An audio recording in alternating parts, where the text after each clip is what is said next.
I don't know about it, right? So let's see what we are going to learn today. And as I do it, I'll also mention things that will come handy when you do your assignment. So they may not strike you when you do your assignment, but I will mention those.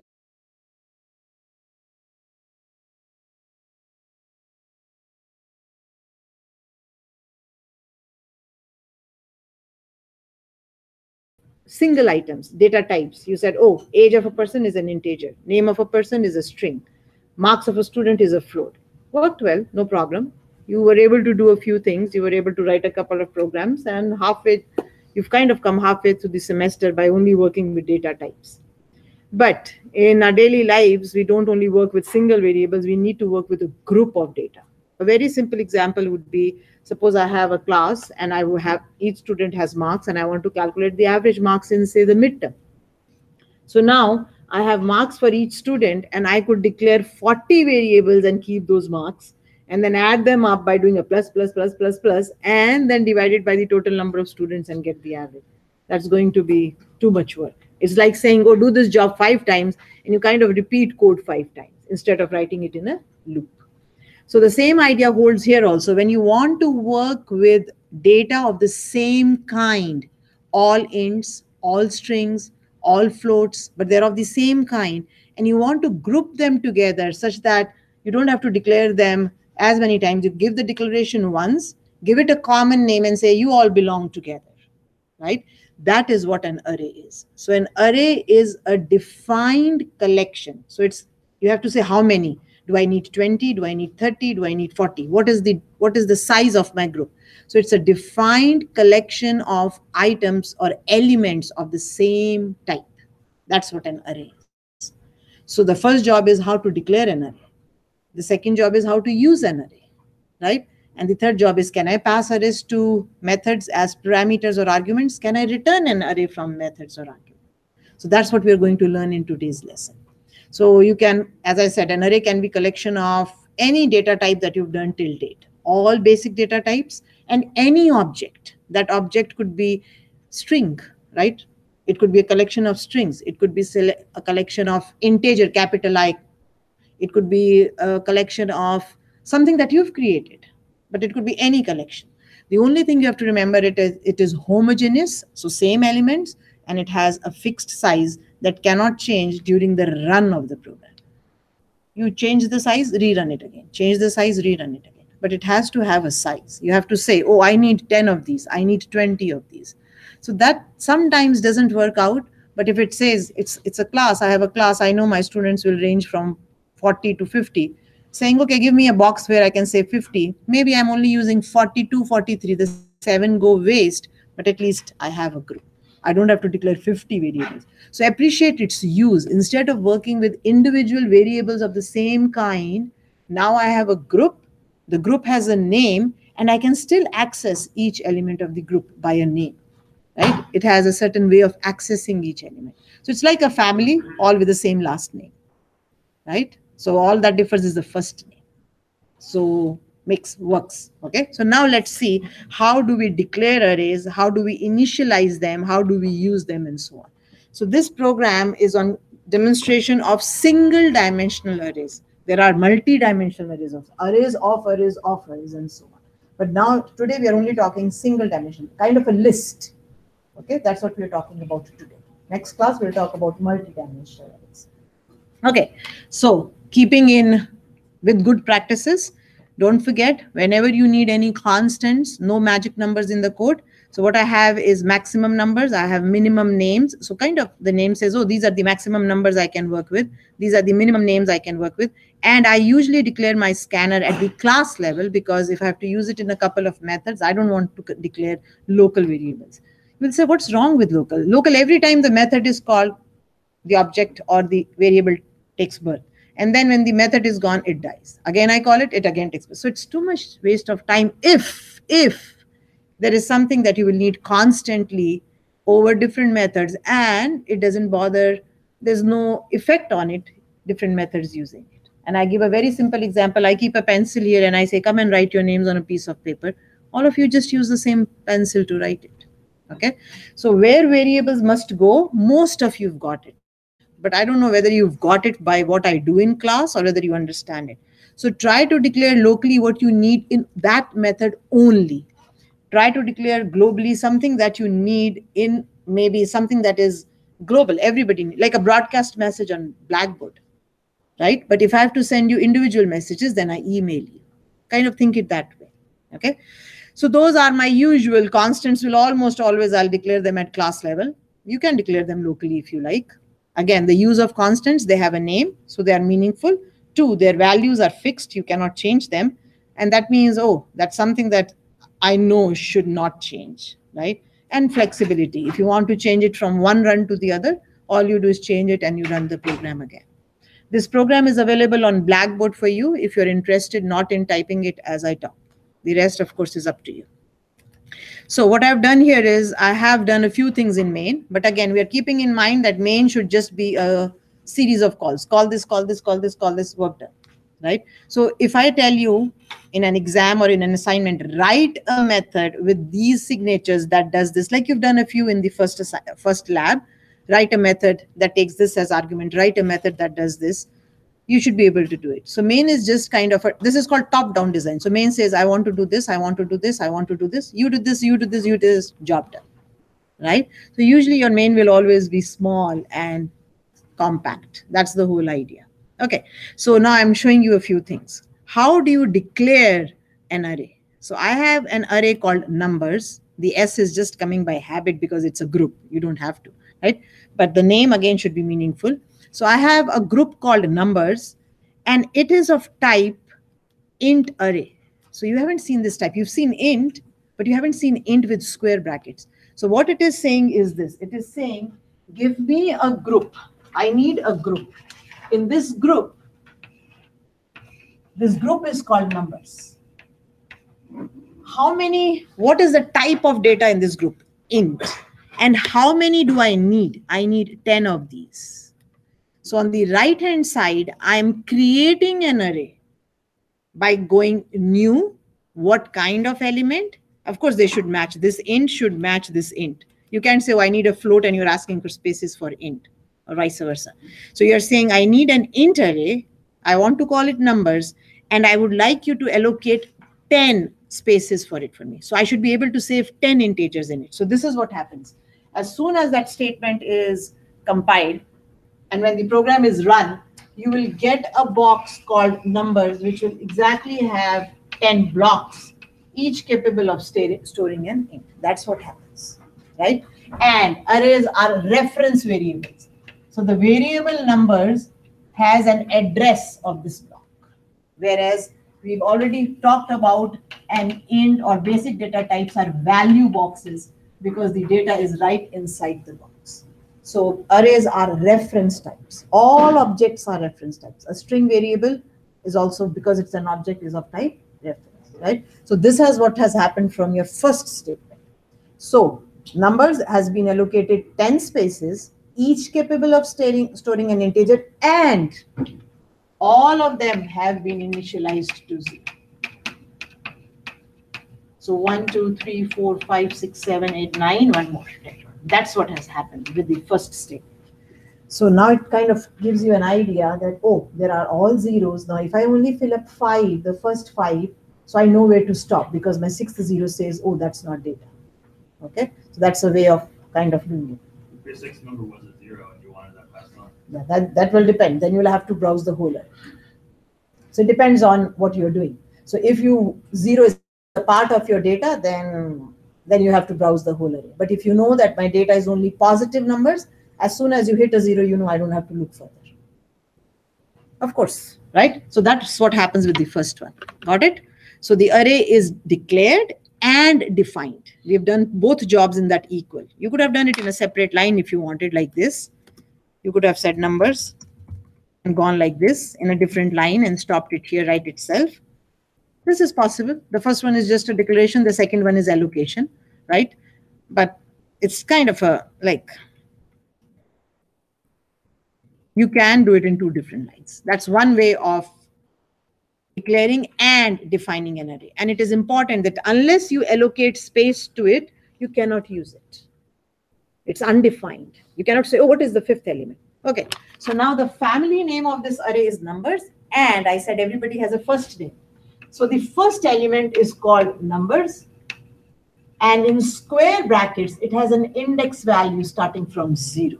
So the first child of the family is called numbers, 0. By default, you don't have to give them names. You cannot give them names.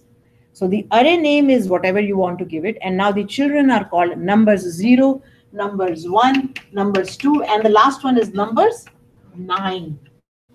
So if I have 10 elements, the index starts from 0. These are called indexes, and it goes on till 9. Length minus 1. An array has a feature where you can say, what's your length? And it will tell you, I'm of size 10. Okay. So you have that feature which we'll talk about. So that's what happens. So now see, I don't have to declare 10 variables of different names. I know you could have done it number 1, number 2, number 3, number 10. But now I have a common name numbers. All I have to do is use an index with it.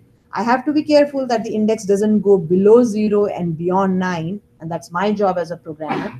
You can't go out of bounds. You said I need 10. How can you use the 11th one?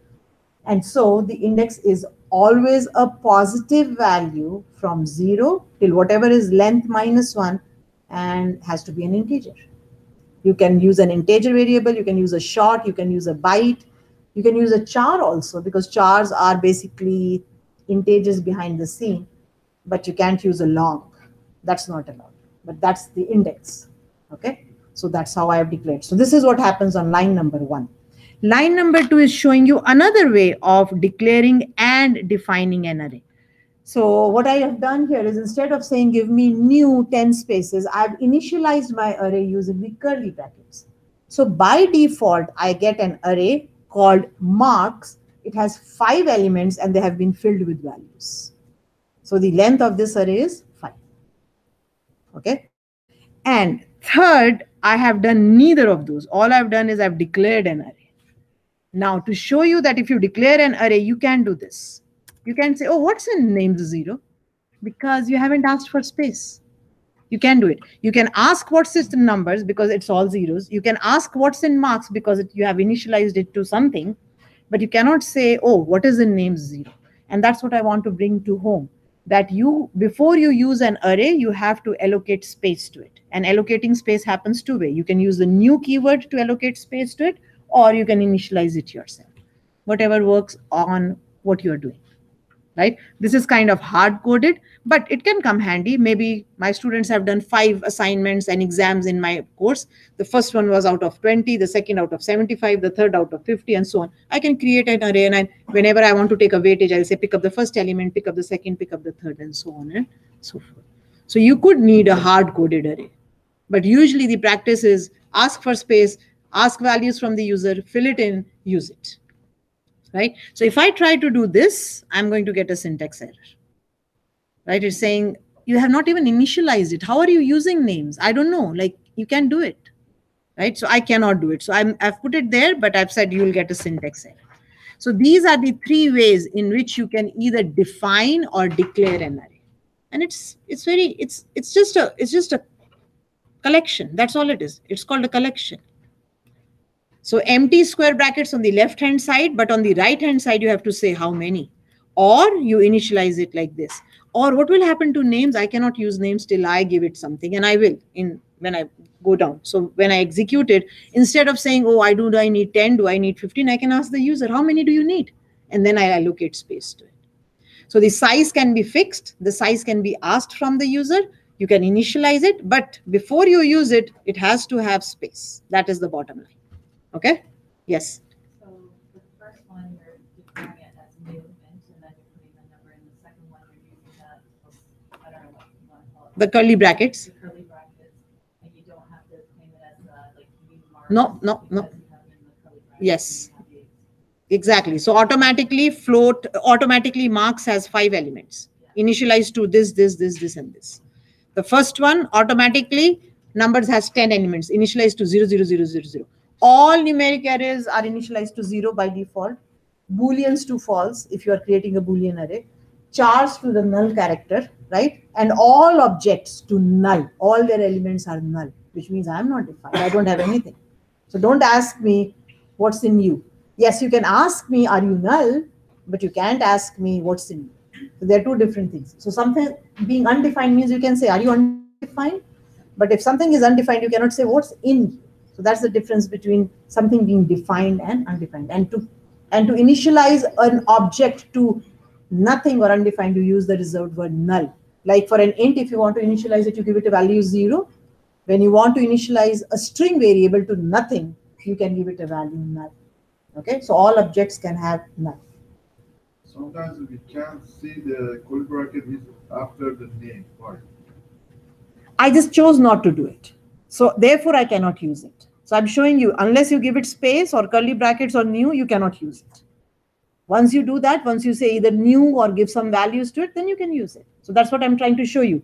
You have to allocate space before you use it. And if I don't, and I write a statement like what's inside you, it's going to come up with a syntax error. It says, I don't know what's inside names. You didn't tell me. You haven't initialized it. You haven't given it space. You haven't done a new with it.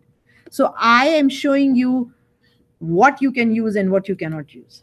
So maybe in here, somewhere down the program, I'll ask you, how many names do you want to store, and then allocate space to you. So you can allocate a constant space. These is what I want. Or you can ask the user, how much do you want, and allocate space.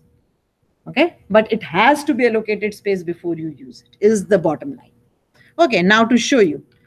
How do you access the elements? We call them the elements of the array. They are done by using an index value, right? So the family name remains, and then you use in square brackets an index. And you use square brackets, and the index ranges from 0 to length -1.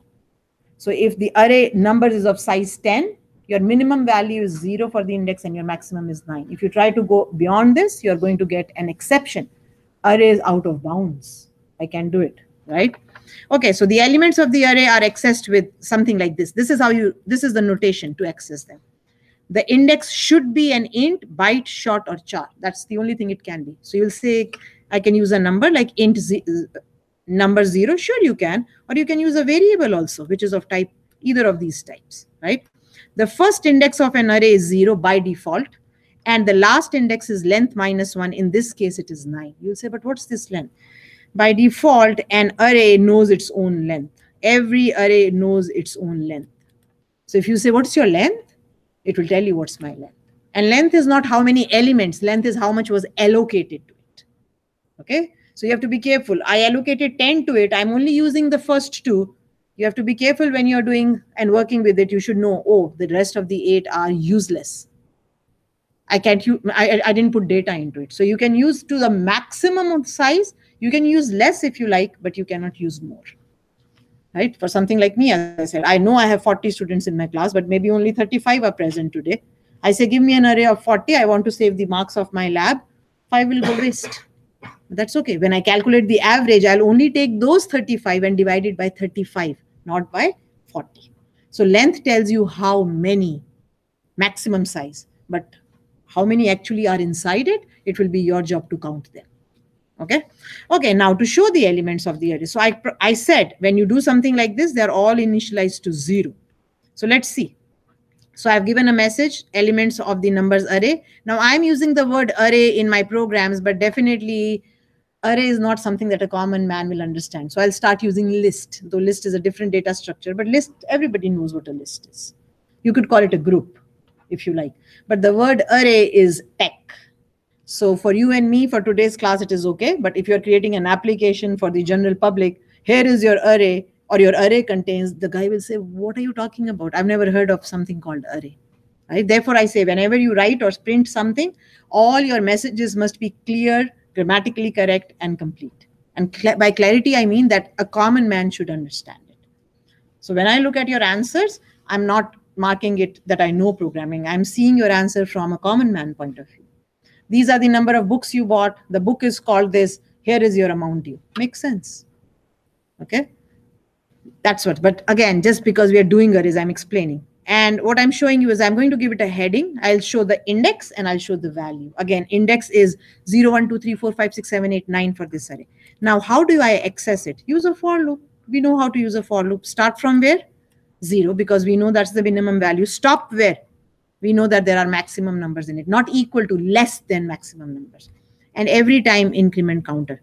Can I do it using a while loop or a do while? Sure, you've practiced enough of it last week. For, why am I using for? Because it's just compact. I know where to start, I know where to end, and I know every time I have to increment it up by 1. And I'm going to print out the values for you. I'm using printf, and I would highly recommend that you get in the habit of using printfs. Percentage %d, index is an integer, 2 tabs, just to kind of make it neat with these 2 tabs. The value is also an integer because it's an integer array. I'm showing you the value of counter to prove to you that it's from 0 to 9. And then look how I'm accessing each element. Name of the array, square brackets, and the index value. So counter will be 0. So number 0 will be printed. Then counter will become 1. Numbers 1 will be printed. Numbers 2 will be printed. Numbers 3, numbers 4, numbers 5, and so on. And it will print all till number 9. So these are printing the elements of your array numbers. It has nothing in it but zeros. I didn't put anything in it yet. But I asked for space, new. I asked for space, and by default, all numeric arrays are given 0. Let's look at the next one before I run it for you. Now the second array, I don't know what its length is because I just initialized it with curly brackets. So I'm not going to go and count, 1, 2, 3, 4, 5, 6. I add something, I have to change my program. I'll ask the array, what's your length? And the array knows what is my length. When you initialized it using curly bracket, it said, oh, you've given me 6 elements, I'm of size 6. You gave me 7 elements, I'm of size 7. Right? In this one, I knew that I had given it 10. So I use this. Now what I'm going to use is I'm going to say, what's your length? And I've printed a statement to show you marks. I'm asking marks. Marks is an array. What's your length? So it's not a method, it's a variable. But every array object knows its length. So you can say, what's your length? Like, what's your age? What's your weight? What's your size? So it will automatically calculate it. Please keep it in mind, I'm not using the class array. There is a class called array in Java. I'm not using the class arrays. There's a class called arrays in Java. I'm still only using, you could say, basic collection that is not using any class. So I am myself saying, oh, I need this much of a group. Okay. Use of array and arrays whenever you see it. Okay. So here, so I'm saying, what's your length? I know its length, I can always use it here in my for. So start from 0, go on till length -1, and print out the values of the array. You'll say, why do you have 2 statements? One with the comma, one without the comma. In the assignment, in the lab that you did last week, I told you to print something on screen for me. And I saw that there was a comma even after the last element. And I asked a couple of students who came to me, I said, doesn't that comma look odd after the last one? And they said, yes, but how do I remove it? Use an if statement. If you're the last element, don't put a comma. If you're not the last element, put a comma. And that's all I've done. I've said, you are not the last element. Are you the last element? No. So write the number and put a comma. Are you the last element? Just write the number, don't put a comma. Right? So this will put a comma and this won't put a comma. So how did I say, are you the last element? I checked. Are you the last element? You're saying, why are you checking with length -1? Because I told you the last index value is length -1. So are you the last element? Don't put a comma. Are you not the last element? Put a comma, just to make it neat. Just to make it neat. If you don't do the if, you will see that the last element also has a comma after it. The first one I printed 1 per line. This one I'm in a line. And most of you did, but you all had an extra comma at the end. So now let me run it for you. Let me show you what's happening. So you should see 2 arrays, 1 all with 0 and 2 with those values I've initialized. So pay attention till only here. So it says the elements of the numbers array. Again, it's very, very, like my messages are very non-friendly because I'm using the words array and so on. But I'm using index. And again, does a common man know what an index is? No. So when I would use it, generally I would say, here is the list of marks. Or here are the, whatever, like I would just say a normal English message. So notice how the index is ranging from 0 to 9. The size array was 10. And it has by default been initialized all to 0. So you know now that numeric arrays by default, when you do a new, are initialized to 0. Okay, look at the second one. I've said there are 5 elements in the list. I never put the number 5. I asked the array, what's your size? By using that length. I said, what's your length? It said 5. I printed it out. So there are 5 elements in the mark list, and I've kind of shown them 8.50, comma, 4.00, comma, and there is no comma after the last element. So both arrays exist. But if I try to print my names array, I'm going to get an error because I have not allocated space to it and I have not even initialized it, and I will get an error. I will get an error. Try it. I mean, I tried it as my first statement itself. I tried it as my first statement. And I had to comment it out because I was getting an error. It will come up with the syntax error saying, I don't even know who this is, because you only declared it, you didn't define it. So there is a difference between a declaration and a definition. You say int x, okay, x is an integer. But what's inside it? Garbage. So before you use it, you have to put something inside it. Same with arrays. Okay? So where the indexing values, so if you wanted a list of like a whole bunch of things, you know how you have values, so you could put a couple more tabs and you can add like more and more lists and it all the. Yep. You can put as many elements in the list. Maybe I say, okay, I want to sum up all the elements of the list, like what you will do in an assignment today. If I want to sum up all the elements, you will use a for loop, use a variable sum, keep adding to the sum each element, and then at the end, show me the average.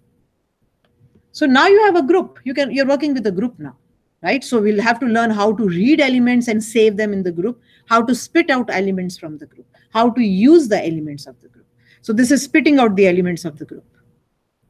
This is also spitting out the elements of the group. Once you know, this is the important thing. Once you know how to talk to each element, you can do anything with it. Right? Now the third one.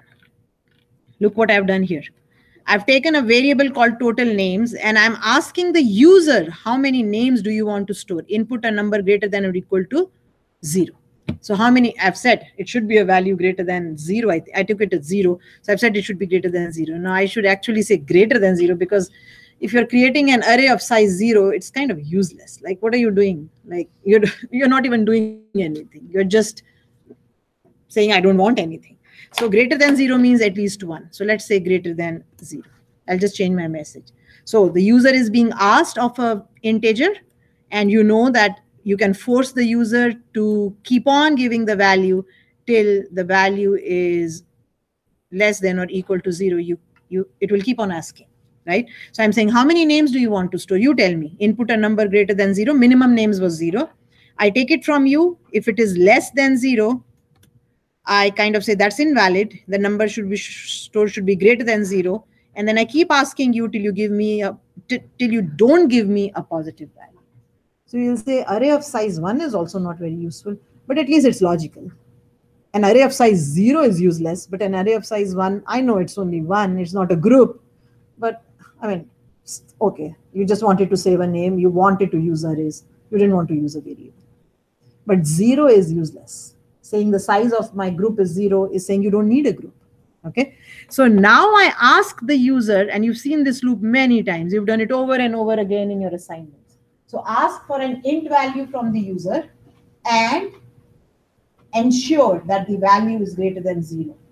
Once you have it, then you will allocate space. So notice my prompt messages, please. I've been always saying your prompt messages must make sense. Notice my error messages. Please see the use of the printf, which you kind of should get in a habit of doing. And notice how I'm flushing the buffer after I read an integer. With numbers, the return key is always in the buffer. It always sits in the buffer. We have to remove it. So don't remove it anywhere and everywhere. And then I get something on the screen and I don't know what the question is. The question comes afterwards. The input is asked before. So where to clean your buffer or where to flush your buffer is important. So I read it, but before I read it again, I flush it here. So I flush it right where I read it. So that way I'm safe. I don't have to think about, oh, what is my next input? I read it and I flush the buffer. Read it, flush the buffer. Easy way to put it. Can't forget, can't make a mistake. Right?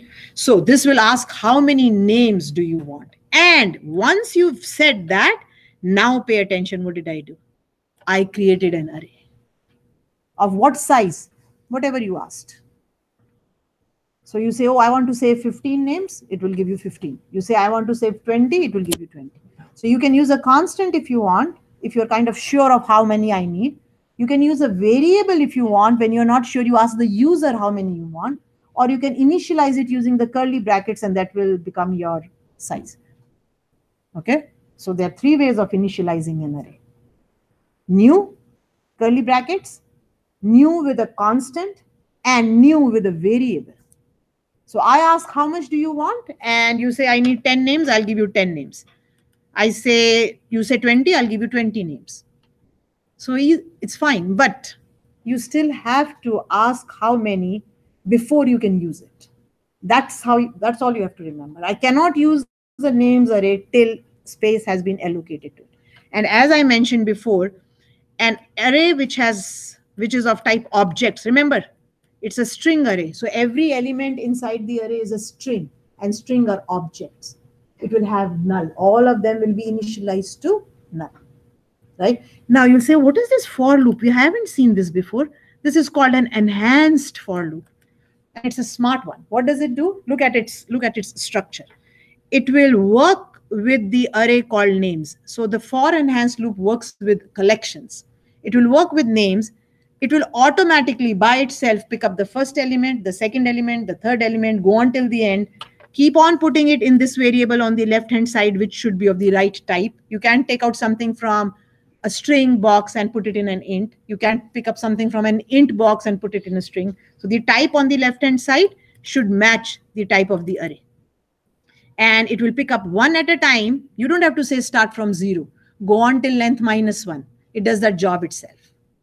And it's called a for enhanced loop.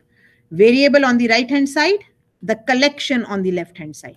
So the for enhanced loop works like this. For, you give a type. Then you give a variable name, of course of the same type as the array. Then you give a colon, and then you give the collection name on the right hand side. So for enhanced loops work with collections. So what are you saying? Oh, go through my collection, browse my collection, pick up each element at a time and show it to me. Saves you time writing int equal to 0, int less than length, int I plus plus, show me whatever. So this will do that job for you. So you could, if you like, everywhere where I've used for till now, you can replace it with this. This is called an enhanced for loop, works on collection. The collection name comes on the right. On the left comes a variable name, a meaningful variable name, and the type of this variable name should match the type of the collection.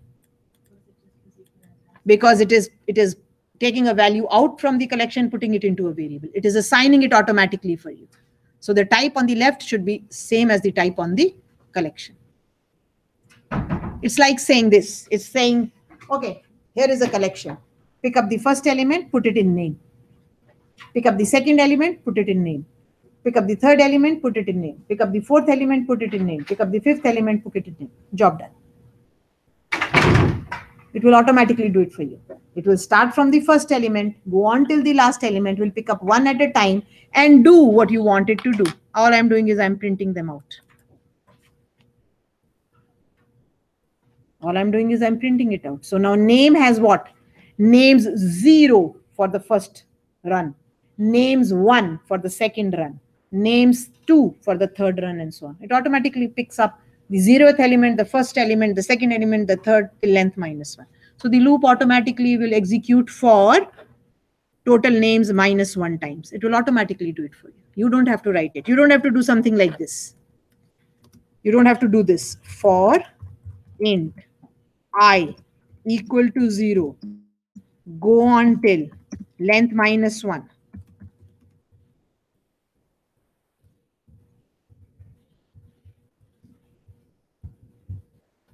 It's automatically doing it for you.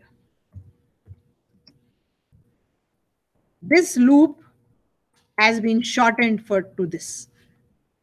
And I don't even have to pick up each element. It picks it up itself automatically. So it says, oh, names is a collection. Pick up the first element, put it in name and print it. Go back. Pick up the second element, put it in name, print it. Go back. And it will keep doing this till length -1. So the enhanced for loops are an easy loop to use with collections. Therefore, we didn't talk about it till now. We only talked about normal for loop. Is it wrong to use the normal for loop? No, but this is less work. This is less work. In this one, I have to write everything myself. So I'll have to do something like this. So I'll comment it out, but I'll kind of tell you what is happening in the enhanced for. So every time in name, I'm picking up names at the position I. Oops. I'm picking up names at the position I, and I'm printing it out.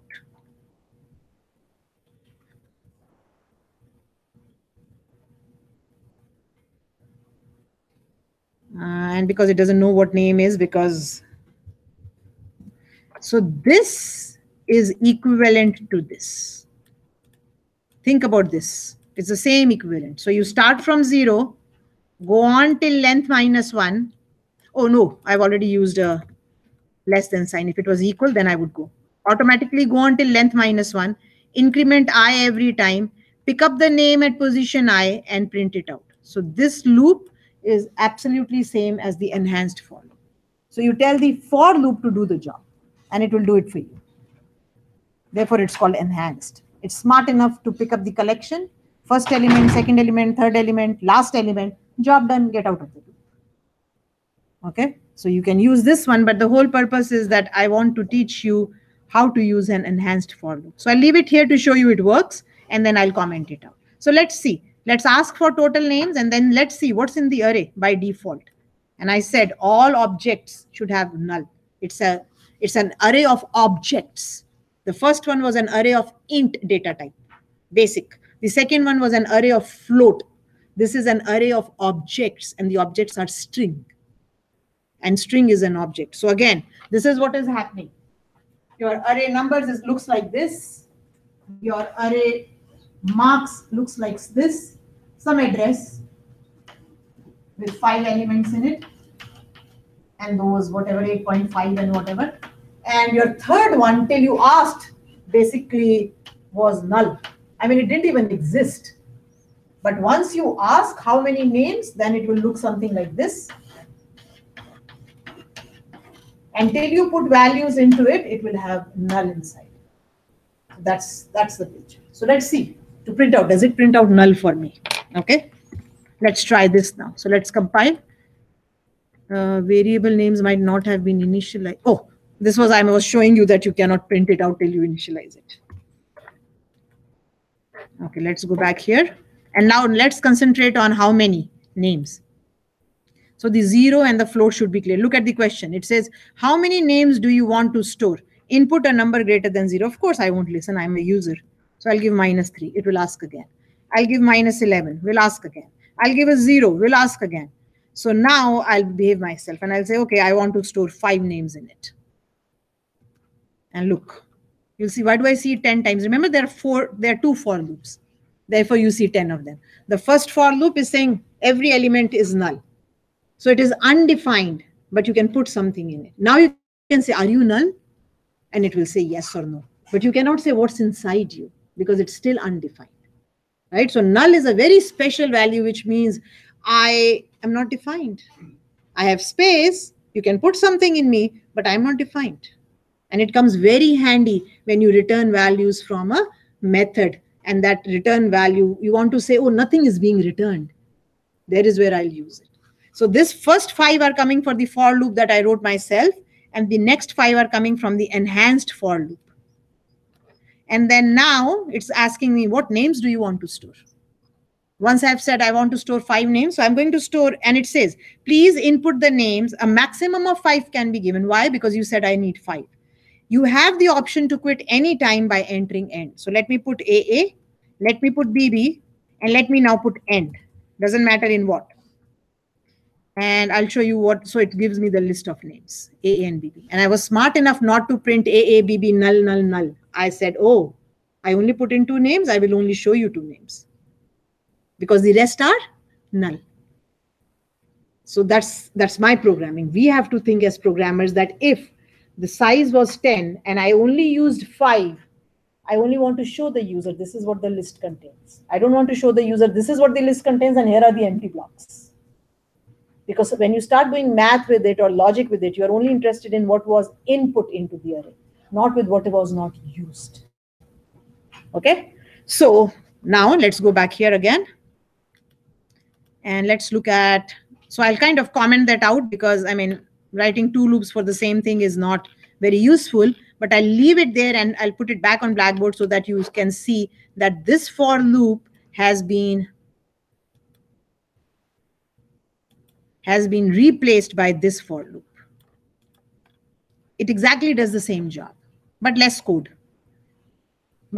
I don't have to bother about where to start, where to end, increment it, pick it up, assign it, and show it. I just say, you pick it up.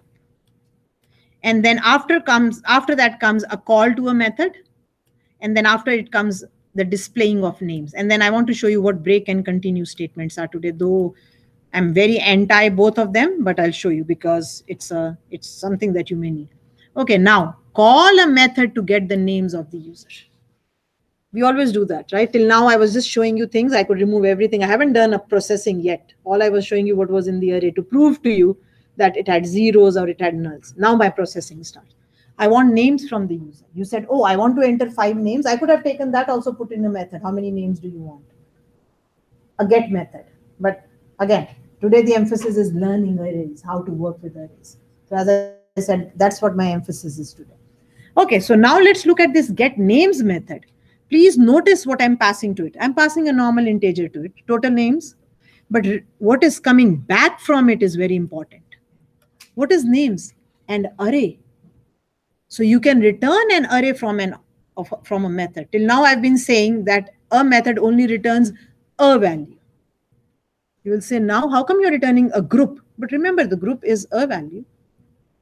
A group has a name, so it returns the group, and I can work with the group. So I still say a method returns a value. That a value can be a basic data type, that a value can be an object, that a value can be a collection. So I call the method, I pass it how many names I want to read.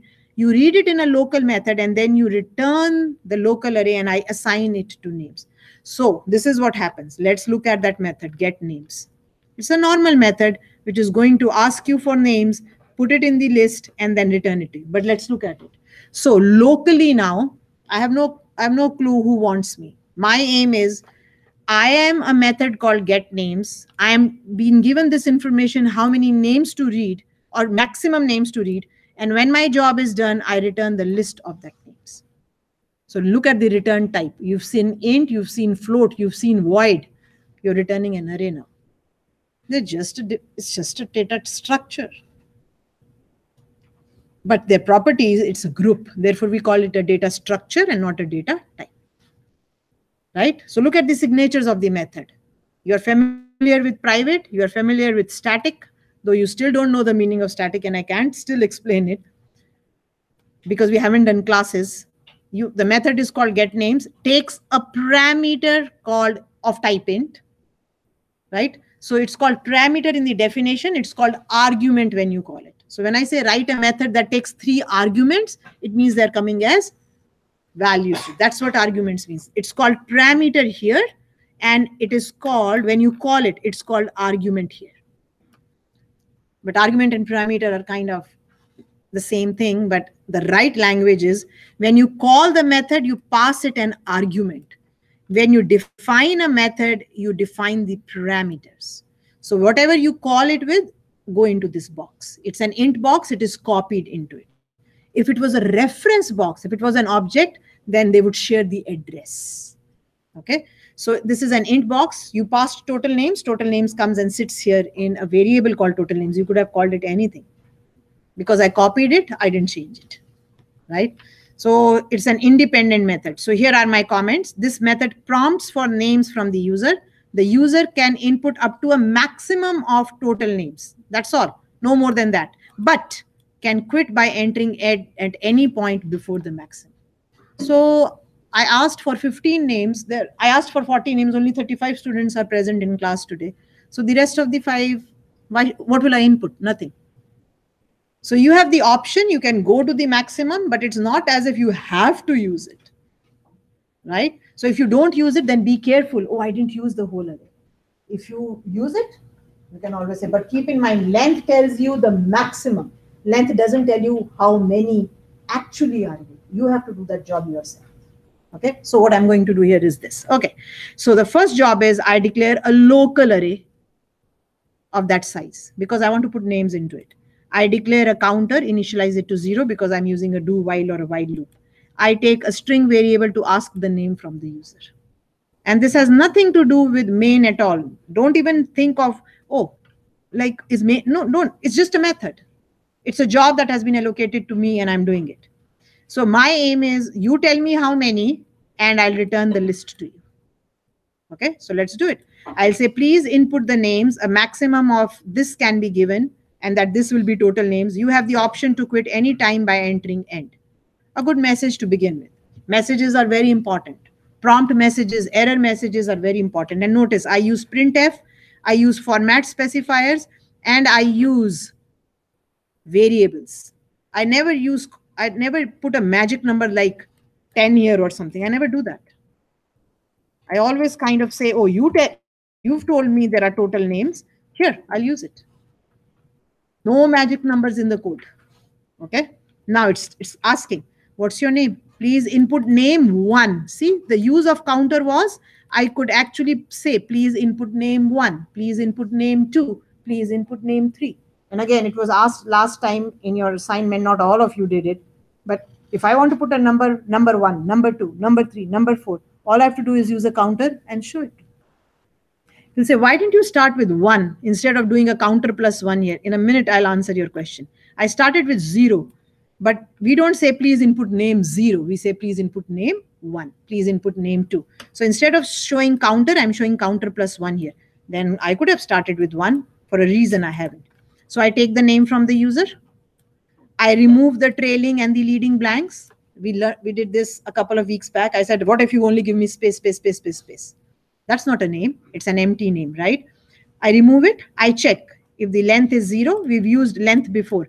Please don't confuse it with the length of an array. This length is a method of the string class, right? So you read a name, you trimmed it, and then after trimming it, you check, is it 0? And then you give the message, you have not provided a name, hence it will not be saved. You give me an empty name. Else, if it is not equal to end, and how am I comparing it? You cannot use, and we've done this many times now, I'll repeat it again. You are comparing name with end. You cannot use the operator not equal to. You have to use a method of the string class. And to compare two strings, you can either use the equals method or you can use the equals ignore case method. The difference, equals will exactly match.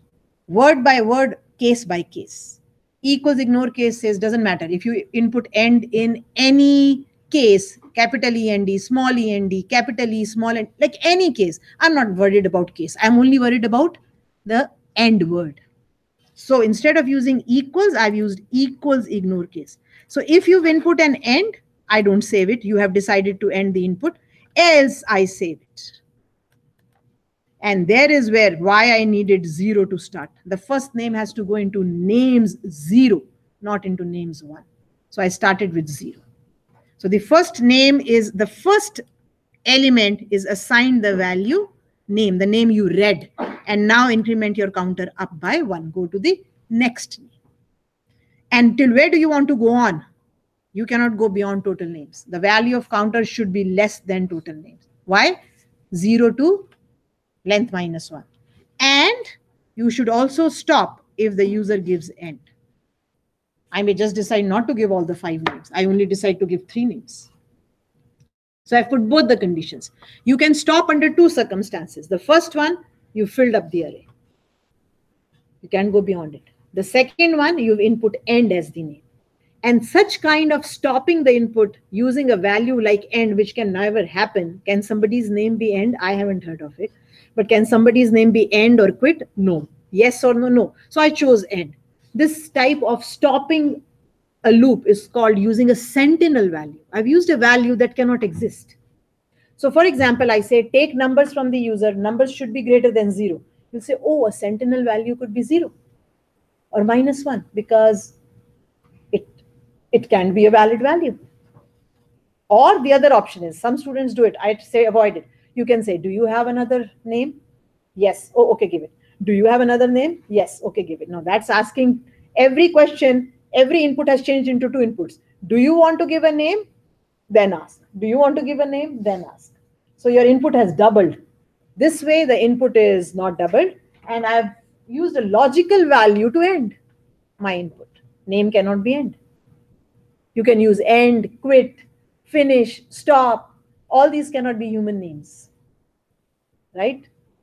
You can use ABC also, but end, stop, quit make more sense. So if I say, please input names and stop by or quit by putting stop or quit or end, you say, okay, makes sense. If I say stop by saying yes, maybe it makes sense to you. To me, end, stop, quit make more sense. So now this will allow you to read names from the user, maximum, no more than what you've said, but you can read less by giving an input of n. And when all said and done, then I'm going to return this array. But what if the first name you gave to me was end? Then what is my value of counter?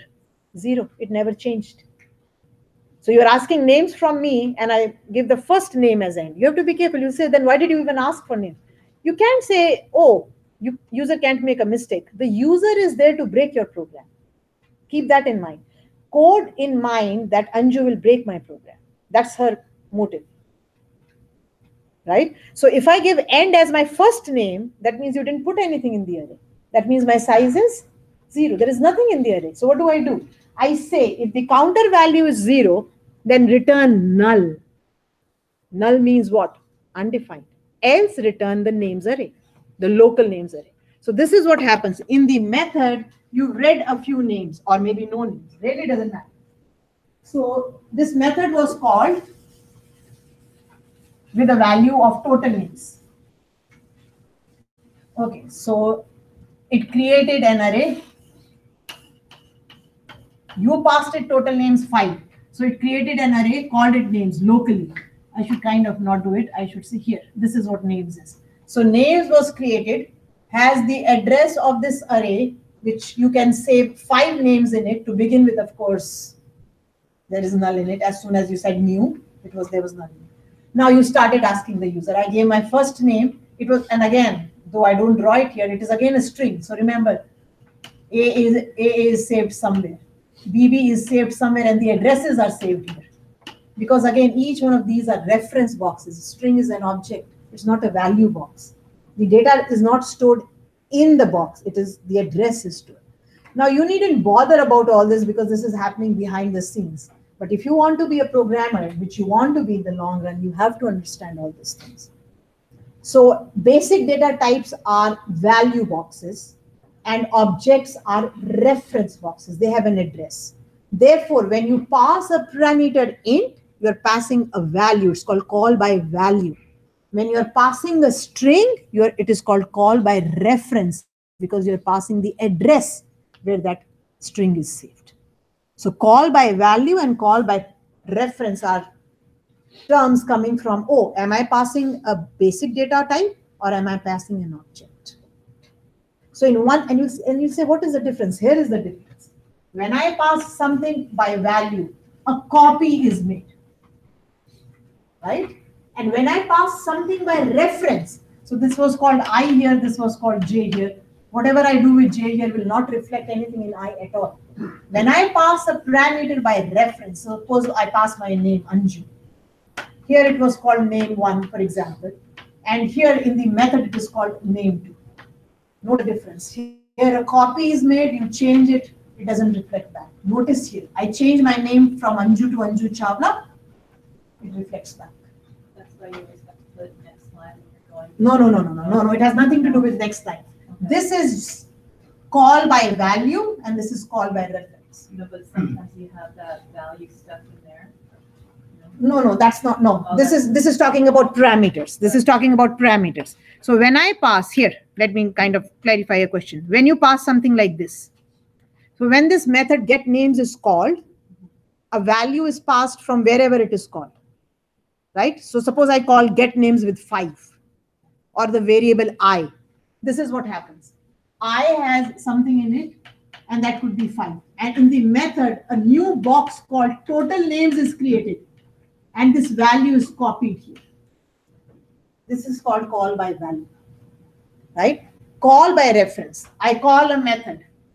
I call a method get name, a good example. You pass it a string variable, right?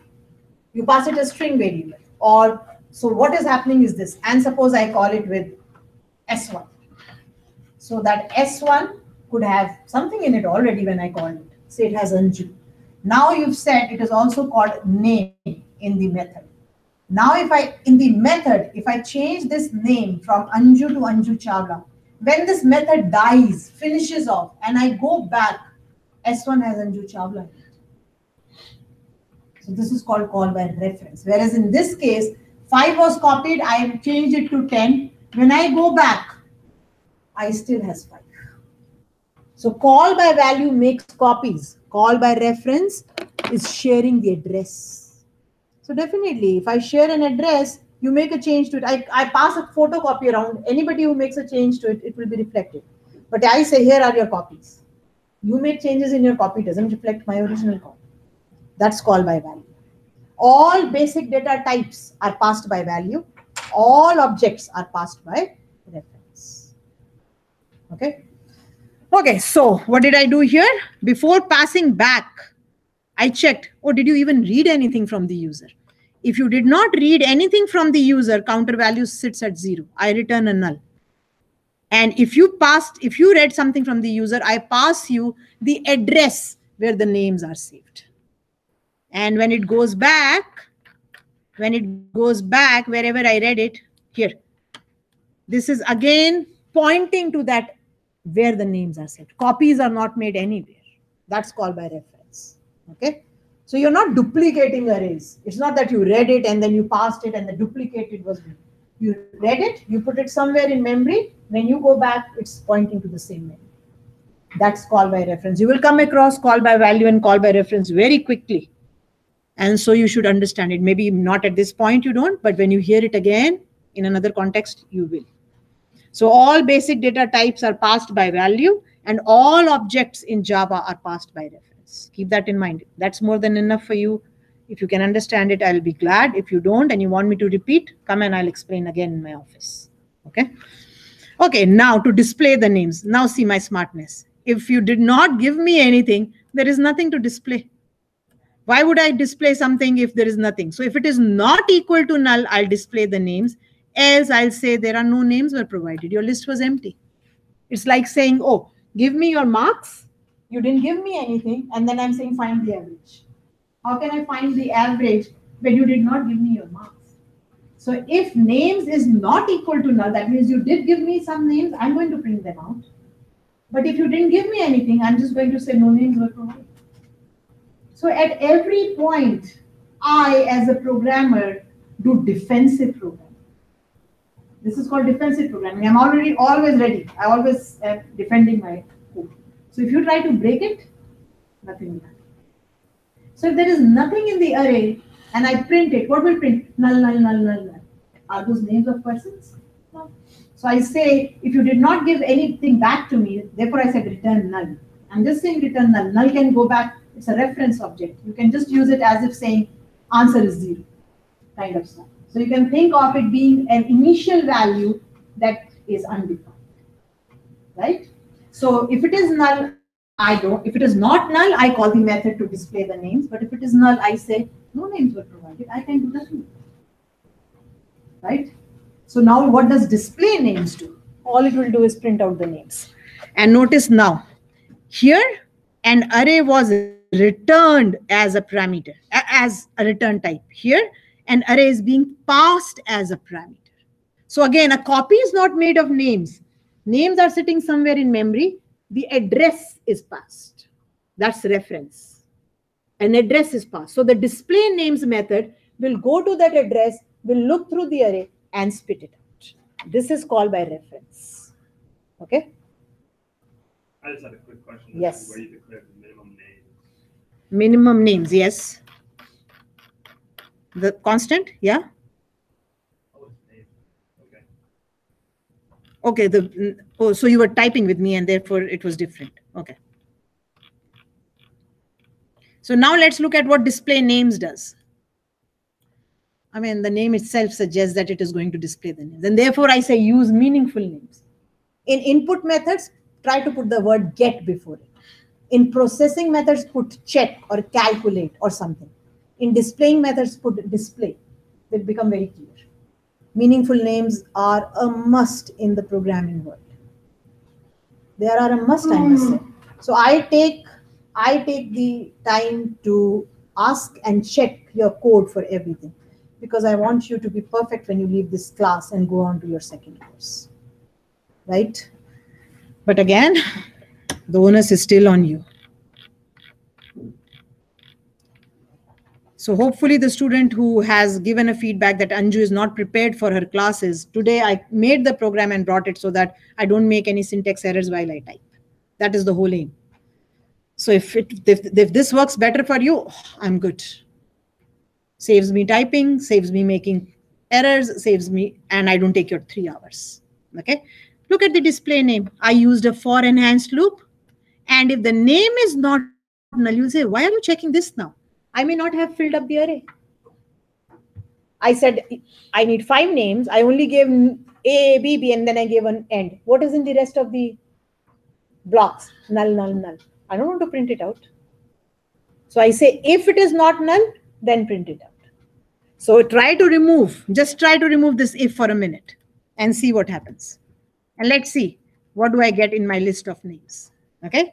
So now at this point, the whole program should run. Let's compile it. Okay, so this is clear of the previous things are clear. This is where it is starting, right? I should have cleaned it. Anyway, how many names do you want to store? 5. Okay, start giving your names. Notice now there are only 5 nulls. I removed one of the for loop to prove to you that that was actually what was happening. Okay, so name number 1. Please input the second name. I changed my mind. And I'm showing you it can be end in any way, as long as it is the word end. Equals ignore case. I'm comparing with E and D small, but it can be anything. Enter. Here is my list of names. I only input 2. What is in the rest of the blocks? Null. Now, is that something that you would like to show the user? No. Because you don't want to show if the input was not given. So what did I do? I put an extra statement. If you are null, don't print. We'll say now, what will happen in an integer array? Because they are all zeros. And there was a question right away. What if 0 is a valid value? You'll have to think of something. Right? A sentinel value. Something will crop up. You have to think about logic. This is easy, because string is null, and I mean, it's not a valid value. Right? It's not a valid value. But if in a class, if I'm saying give me your numbers, and numbers can be anything, positive, negative, 0, then you say, what do I do then? Like, what do I do? I have no clue, since it can be any value. Then you have to browse the whole array. Then you have to look at the value yourself. If it is a valid integer, you will spit it out. If it is not, and 0 can be part of the valid integer. So there, an array necessarily is not the best data structure to use. There is another data structure called array list, which is better, which we'll talk in 2 weeks, right? But in an array, it's useful when you are kind of sure this is what I need. And that need could be in a short span, 5 to 8, 10 to 15, but not 1 to 100. That span is too big to work forever. Why? You say, I don't know, my students could be anywhere between 40 and 100. Wow. You're asking for 100 and you can use 40 maybe, you can use only 45. Then array is not a good structure to use. Arrays are used mostly when you're kind of almost sure of the size, with a little padding here and there, 5 here and there. Then they're good. Because they're easy to use. You don't have to do much with them. You declare them, you read them, you write them. But array was the only data structure that was available in languages for decades till object-oriented programming languages came into existence. So we had nothing else. I had nothing else when I was a student. I only had this data structure. So we had to go.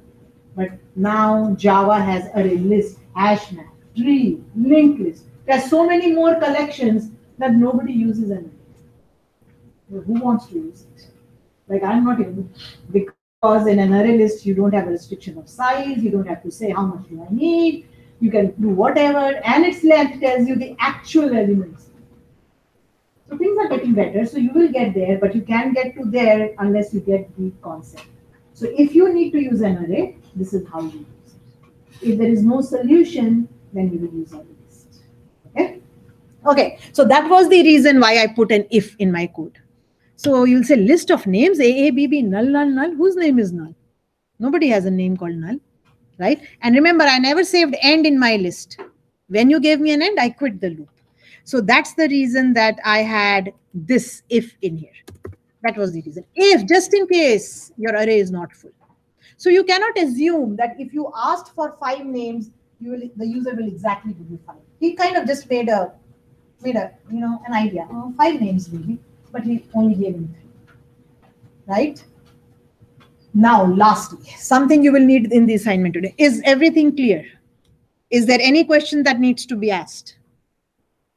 So you should know how to declare arrays, initialize them, or put values into them, pass arrays as parameters, get back array as return type, access each element of the array by using an index. The index can only go from 0 to length minus 1. That's what I've talked about. But before I leave, or before I give you the assignment, I just want to talk about 2 statements in Java that are highly recommended not to be used, but sometimes we don't have an option. When I say sometimes, as you become better programmers, you can avoid them. I can show you how to avoid them if you're interested in the assignment here itself today. But today, because you're doing an assignment, this is the easiest way out, not the best way out. There are 2 statements, a break statement and a continue statement in Java. Continue is not so bad. Break is supposed to be bad in the sense you're saying, oh, I started something and I changed my mind, get out of it. So it's like saying, oh, you're confusing me. You said you will give me 5 names and then you give me 2. And then you say, no, that's done. So break is a little confusing because it takes you out of a loop. So they're used usually in loops. There is no other way you will use it. You can use them in do, while, for, wherever. Loops inside loops inside loops, nested loops. It could be inside the innermost loop and the break will get it out of the innermost loop. So wherever you put it, it just comes out of the loop structure. That's its use. And look what I've done. I've just shown you a small method. I was printing the first 10 numbers. And midway, I changed my mind. I said, if I is 5, break, get out of the loop. So it will only print 1, 2, 3, 4. You'll say, why didn't you start the loop with 1 to 4? I'm just showing you how break works. You will need it today. Maybe. I could, instead of a for loop, use a while loop, use a Boolean variable, and say, while that Boolean variable is true, keep on doing it. And if I was 5, I would have made it false, and I would be out of the loop without using the break statement. So there are better ways of writing it, and I will write it for you. But this is just to show you what the break statement does. It will get out of the loop. So instead, it will print 1, it will print 2, it will print 3, it will print 4. When it comes to 5, it's out of the loop. You will only see 1, 2, 3, 4 under break loop. What does continue do? Same loop I've repeated, but here I've said continue. I've just said, oh, ignore the 5, go back. So sometimes you want to, and this is useful, sometimes you may need to ignore some values in a set, in a collection. You can use continue to say, leave this value, go to the next value. So what will be printed here? 1 will be printed, 2 will be printed, 3 will be printed, 4 will be printed, 5 will not be printed because it will go back here, continue. 6, 7, 8, 9, and 10 will be printed. So continue is a useful statement. Break is not assumed to be too useful because it's something that takes your attention somewhere else out of the loop. So it is highly recommended not to use break, but students use them as if it's candy, eating candy. I'll write an alternative for you while you work on your assignment, and I'll put it on Blackboard. But let's now see how does this work. So let's compile. And lastly, for the last time, let me run it for you, because I've explained everything I wanted to. So how many names do you want to input? I'll go 5, I'll go AA, I'll go BB, I'll go end. Notice now, much neater. Nulls have gone. And this is my break loop. 1, 2, 3, 4 on 5, it broke out of the loop. Continue. 1, 2, 3, 4, 5 was not printed because I said continue, don't print it. That's how break and continue works. So break and continue are called statements. There are two statements in Java. They are usually 99.999% of times used in loops because it is a way of coming out of a loop or to continue to the next value of the loop. Okay, and you will need it today. Why? Because you will be reading numbers. That numbers may not fill up the array. When you hit a 0, you want to break and come out, and you may need it. So you may need it, you will need it today. So for today, use break, and I won't dock off any marks. But I will tell you how to avoid it, how to write a better loop without using break. So a break is a big no-no. I don't even know why Java put it in their syntax, but I didn't create it, so I can't say anything. Now you're ready for your assignment. You have the rest of the class to get a coffee, to get a break, to eat, drink, finish your program, ask questions, research, ask your neighbor only for minimum help. Don't show your code. And if you can show me your program running before class, I ask you a couple of questions, you get full marks. I'm not even looking at anything else. How did you do it? Because there is only one way to do it. But if you come and show and the answer is wrong, I'll give you hints. This is what is wrong. Try to do this. I'll try to make it perfect for you. And you have till Thursday to come and show it to me in my office hour. I have an office hour tomorrow. I have an office hour on Thursday. You only get your marks when you show it to me personally. Because I want to ask questions to see that you did it, not your neighbor. That's the only way. And it is worth 5%. Okay? And here it is. On Blackboard, I've made a link. So you cannot see me by Thursday. You don't have time. Submit it by Thursday. Come to me next week and show it to me. Right? So I'm not forcing you to show it to me this week, but by Thursday it should be in. And then if you don't come, it's a 0. If you come, I'll give you marks. So the onus is on you still to show it to me. Maybe you catch me in the corridor. Maybe you catch me in the class next time when you're doing another assignment. It's up to you. But the deadline is Thursday. Okay? The deadline's when? Thursday. The deadline actually is today, but it is Thursday because you're doing it. Okay, so let me just put it first so that we have it. Where did I put it? Where did I put it? In under assignments. No, God. I should move it under assignments. Class labs were under weekly learning, and therefore there it is where it is. I will move it. It's an odd place. Okay, under class labs. I'm going to put it right here, edit it. And so there is no rubric. There is nothing. Something is wrong, dock off marks. Everything is correct, give marks. It's a lab. And therefore, it has a small percentage attached to it. Programming fundamentals, personal, labs. Here you go, here you go, here you go. Okay, so there it is. Under weekly learning, class labs. Under weekly learning class labs, there is a practice array submission link. Here is the docx that is telling you what needs to be done.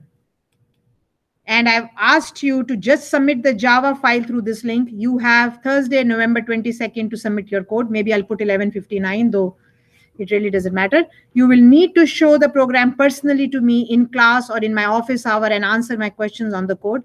Marks will only be granted if you show it to me personally, running and perfect. Right? Is it clear to everybody? The how and when to show kind of stuff? Yes. So we can show it next week. If you can catch me. My office hours, you can always catch me, right? I'm in my office. Next week, who knows whether I'll have time to see it or not. In class, I don't know. So the office hours. So the aim is that you do the lab and finish it in class and show it in lab, and you're done.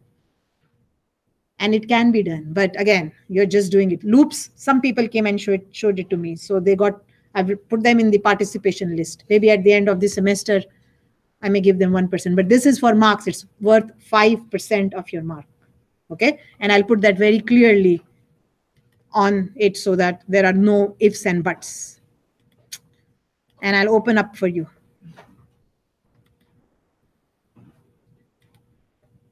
So let me put 11:59 just in case.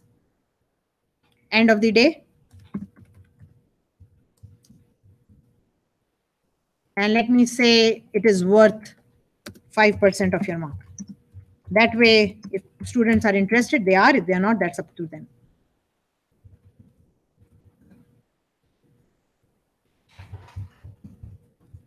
Any other clarification from me, guys? There is no extension to this whatsoever. You are in class, you can complete it right now if you want.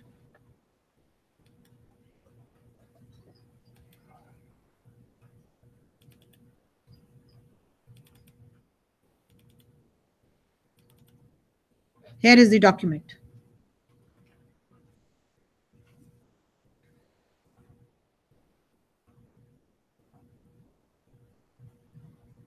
So while you read the document and while you do it, if there is any question, you can ask me.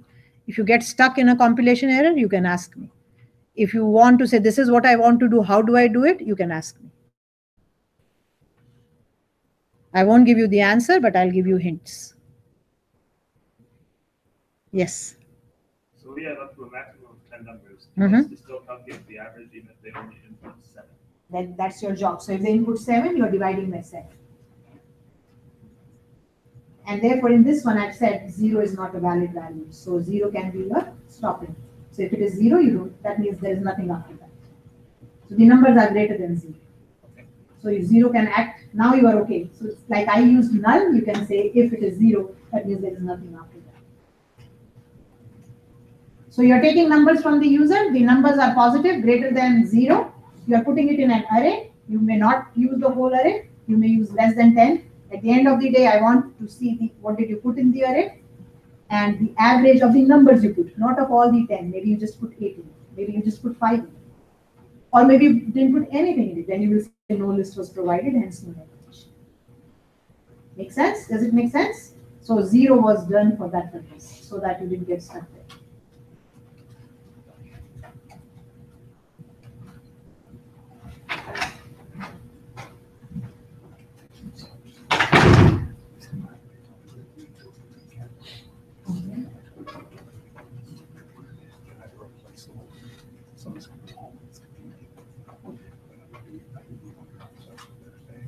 I can call. There is people on this just to show.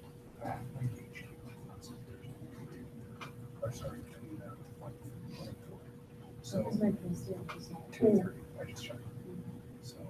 I mean, non-zero.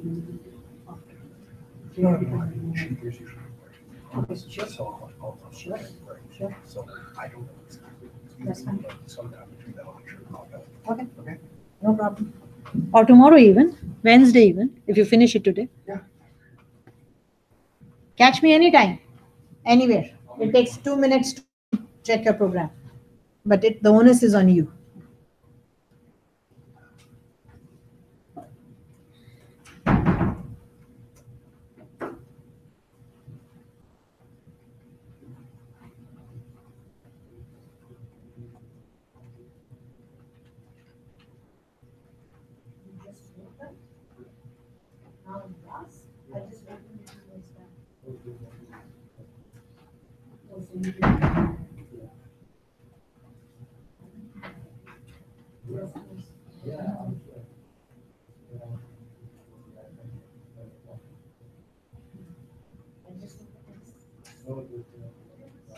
It was open yesterday night.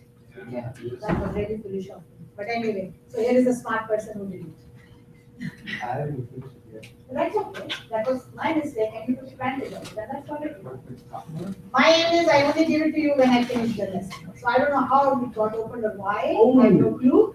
But if somebody did it, it's not cheating because it was my mistake. And I'm saying, how did you do that in 2 minutes? He says it was open. I'm saying, I just put it there. So the aim is that nobody sees it and everybody starts at the same time, right? So yesterday the class saw it, but then I told them, sure, here, ask a question. Ask a question, so I can answer it just like something.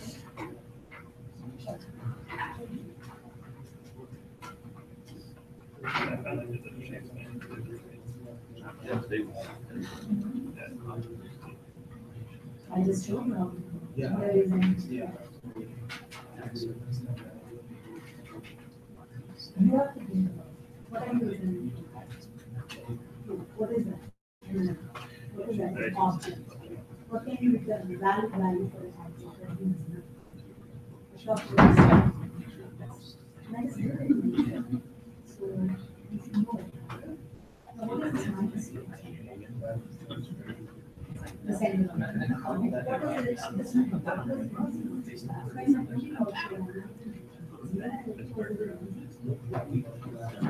I guess she gets. Yeah, so zero could be a function of value. Like, why did you go minus one? A more common value would be the minus one, the maximum. That's fine. So use minus 10. So that is wrong. It's just a see, the valid values are greater than 0. That's the first thought that comes to mind. Minus 10 is coming up far off. That's up to you. No, you don't have to. I was just asking. Yeah. Curiosity.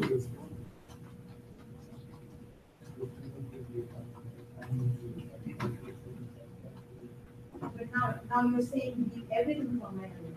What if only a 5 elements? Then you No, I mean, there's no way we can take that without the other. yeah, but making the array is not full. Making the array is not full. So you asked for 10 floating numbers, I only gave you 5. And then you have to add 0, which is not wrong, but everything is wrong. So you have to think about it, right? So what did I say? If the array is not full, what are the rest of the values? As soon as you reach 0, come on. Yeah, So so, count yourself, how many? yeah, that's true.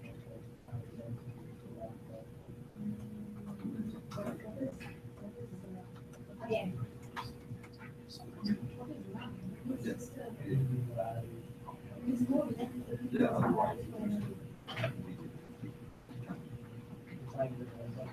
That's just length without opening to image. It's a variable, it's not a method. Length is a method of string length. None is not string. Yes, how can you know, file is full? Got it, that's okay. Okay, so you will get that problem. Okay, so you can't use the opening and closing bracket. Length is a method of string bracket. You just use length without the opening and closing bracket. It's a variable. But I really same problem. This is telling you the maximum size of the variable. It's not telling you how many variables. So that's a length there. How can you, because you so here you have the array tab. Yeah. Scan it. Now look at it as soon as you hit a Oh, 0. why did they see the zero? Well, it's not equal to 0. Keep on adding and make your own counter. Add. If you know how many, divide. See what you did is, wow. All this I was talking into it. Wow. See, that's the problem. So I said all questions that you asked me, I already did. And you were not in the question. And now you want to. And that's not good. So pay attention while I'm teaching, and you will have your answers to the assignment. And I'm giving you time to do it.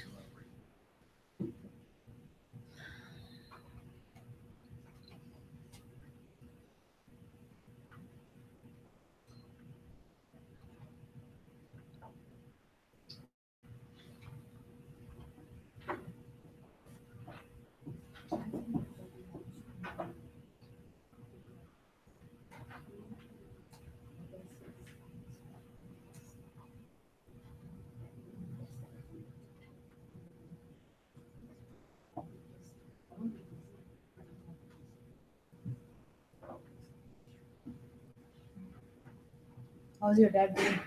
Is he okay? Is it okay for me to take a break of 5 minutes and have something to eat? Okay. I'm around if you want to ask. I'll keep around. The only thing is my mouth will be full when I answer.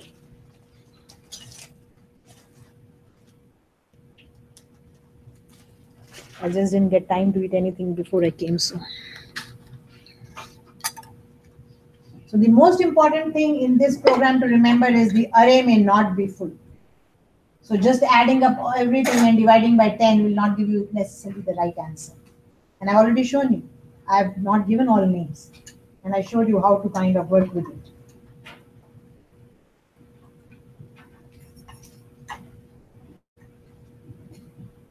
And the default value for an int or a float array is 0. The default value for a string array is null.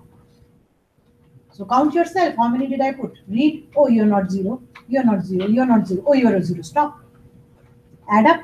Divide by the number. You get your average.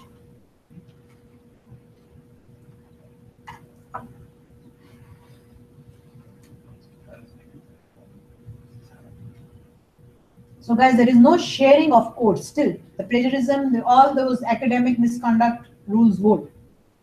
The advantage is you can ask a question of the other. You can ask a question of me. You can look up the web.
Very similar to what I've done.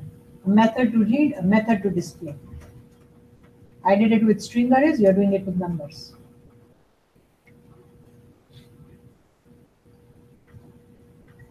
I only printed them out. You have to sum them up and divide by the number in them and give me the average.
array index out of box. Yeah, that means you're using an array value that is not in box. Where are you going?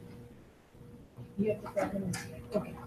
You can start with 1 and assume I can go length plus 1. The first index is 0 and the last index is maximum numbers minus 1. You have to start with 0. That is the first. If you don't use it, then it's waste. So if you start with 1, the 0th is 1. But that doesn't mean you can increase your, you can say, oh, I start with 1, so I'll go till 10. You can go from 0 to 9 in an array of size 10.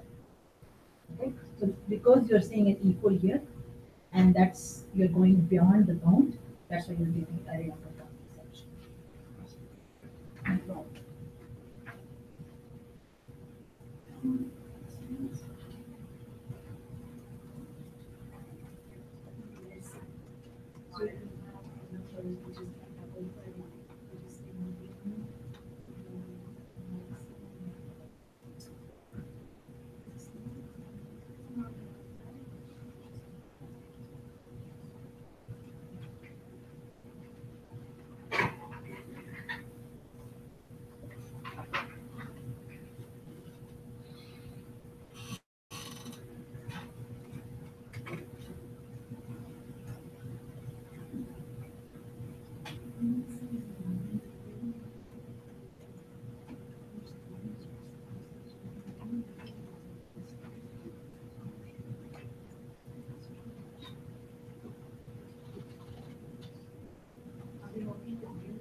These can't do that. No, not true. The size of an array cannot only be an in or a short or a byte. I already said that. The size of the array can never be 10, the size of a group is 2.5. So that means either an int. Now this, I don't know what you're using. I don't know what you use for it. Does that mean you get it? But the size of the array is the same. How many more one has to be an integer or a byte or a short or a byte. Okay, so I'm not sure what the minimum number, but now it's equal to. And now put it in the maximum. I didn't notice the type of constant. It's like saying how many people here.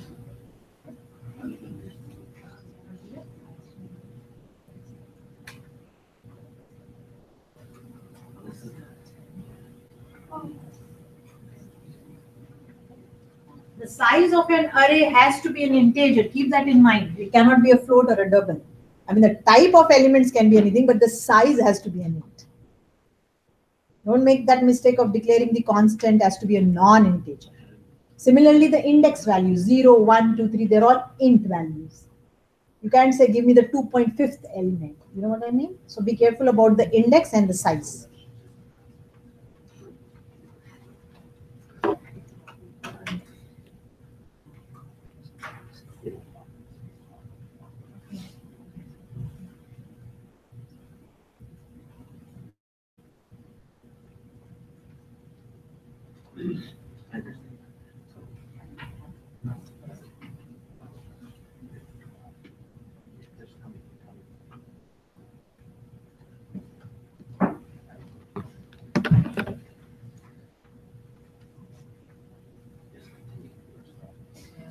Be careful.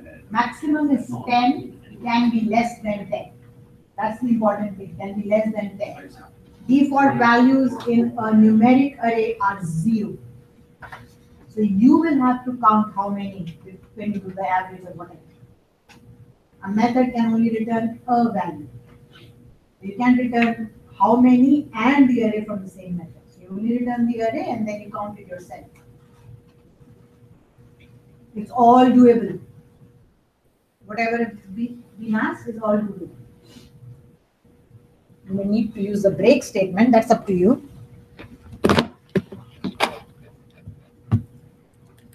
So let me kind of write that loop for you without the break.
Yes, Jesse.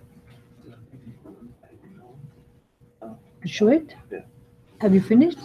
No, not yet? Yeah, do. Just in case there are many students and you may not have to wait. That way it's kind of good. Okay. Okay? I'm gonna go read them all. Okay. I'll show it to you as soon as possible since I'm. Okay. But remember, there is a due date for submission, right? Yeah. Yeah. And I'm not marking it till you show it to me. Because it's a lab, okay? So All right. It's your job.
We couldn't put the two last things. The break and the continue? Yeah. It's but not on still- it? No, you did it, but it Okay. was just the original one that I copied down. It didn't have it, and I kind of missed out on the last part of your lesson. But if we don't put that in there, will it still, because of all the other stuff we did before, will it still be able to run and, because you pressed. Yeah. So Yeah, because all I did was I called these two methods at the end of the main program just to show you how they work. Oh, okay. So That's all I did, yeah. Yeah. I mean, they have nothing to do with the logic of the program, yeah. but I wanted to show you the break statement and the continue statement, so I just called the two methods at the end. Oh, okay. Just to show you what break and continue are, because you will need it today. Okay. Thank you.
I can come there, Mizim. Just call me. I'll be there.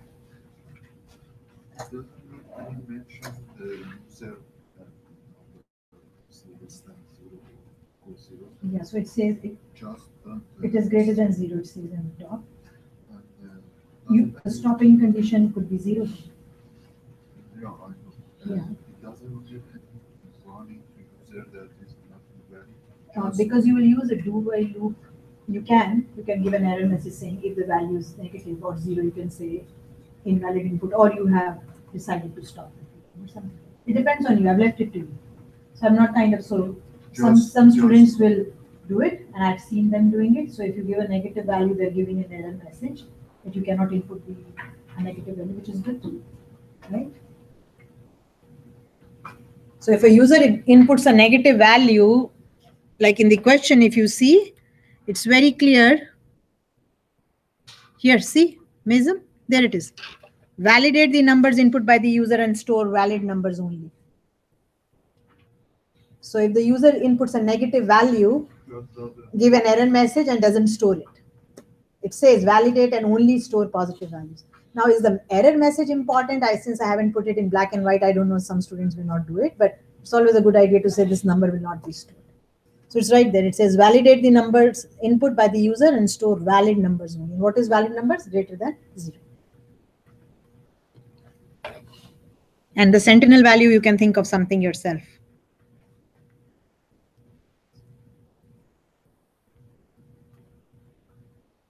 So I won't change it now, but an error message would be good.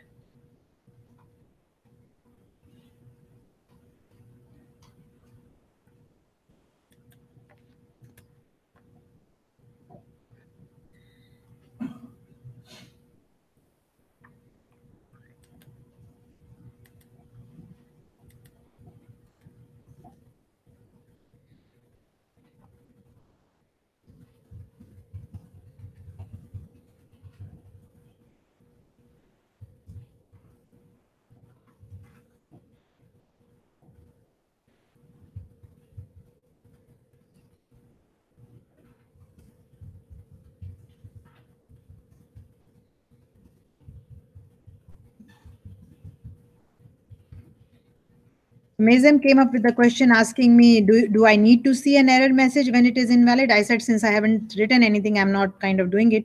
But that was a good idea to give to me for my next run of this assignment, that an error message should be displayed. That way the user knows, oh, this number is not saved. Negative numbers cannot be saved. You cannot. I may input a negative number, but you just choose not to. It depends on how you're coding actually. Your while loop may say while it is greater than equal to 0, then you don't even need an error message.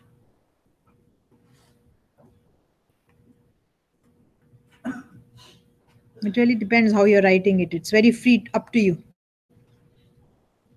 I'm not restricting you at all. While, do, while, for, whatever.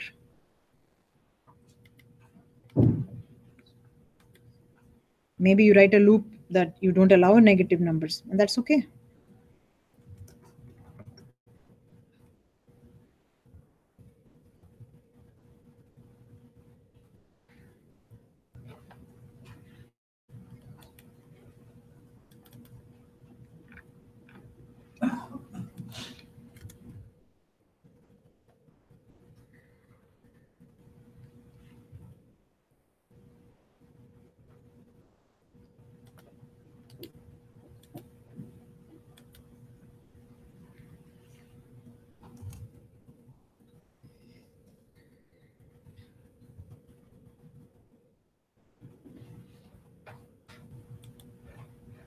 So I'm putting this back on Blackboard with any changes that I did while I was.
I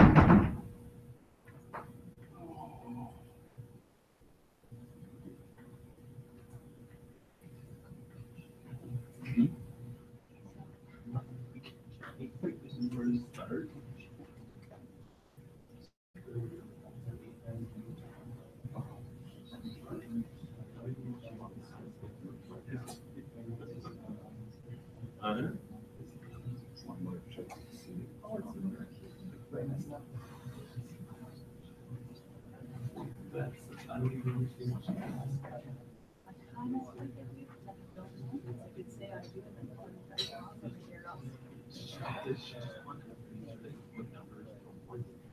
Yeah. And in return though, they add on the average, like you can put 10 numbers and then you're gonna find the average. Is that it? Yeah, but if they want to not, then. I don't care about the rest of the stuff at this point in time. I just need the base of what it gives it to, and then the rest of it you continue to add. So. Whatever you would find what happens.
Yeah, I used to know. Yeah. It counts as equal to 0. Actually, for that we just made down.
So the user wants use an array of 10, size 10.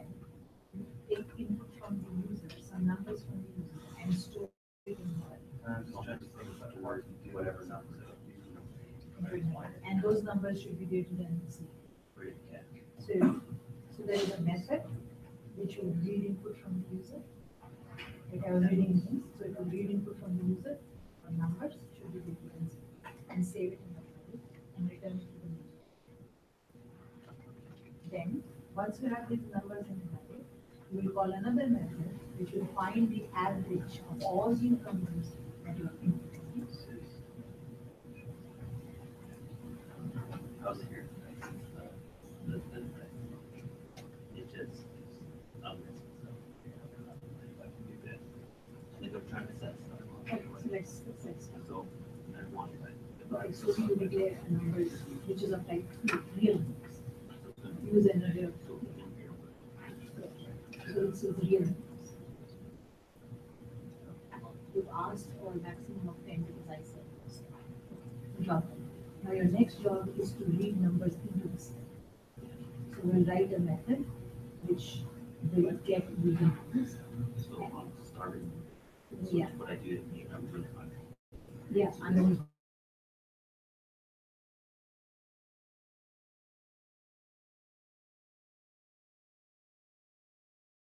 not more than 10 numbers because the sign is 10. And no negative numbers. So you have to stop with the that's greater than 0. Right? So till you have not filled up your array, Finding a or number. the user has given not given you a 0 or less than 0. That's look at my code that I just look at my code where I read the numbers. Maybe I should just. So this is down to the so here is please include the names you are asking for numbers. I'm saying do while the size is less than 40 names, you are giving maximum. And I have stopped by giving it n, and you will stop by giving it another person. I keep reading the numbers. I keep reading names, you will keep reading numbers, and I'm storing them in that array called names counter. You'll be storing in whatever local array you create. I create a local array here also. So this method is independent. This, so like a local random. A local array of size, the same size as 10. See, here the option was you could tell me how many names you have to do. But here the option is you read exactly no more data. That's the difference. So you don't need to pass the total number. No, you don't have anything. And just opening bracket. The method may not require any kind of memory. Now your job is to keep reading numbers from the user in this loop. So you create a local array table of what size? The same size because the size is maximum. So create a local array, fill it up with data, and return it to me. And how do you return it to me? At the end, I've said, oh, did you give me something? So I'm keeping a counter. So did you give me something? Yes, I will return it, else I will return it back. And to call this method in main, here we will use say numbers, so we can give the numbers, write the word numbers, because that's your array. Is assign the value equal to call this method, get user numbers.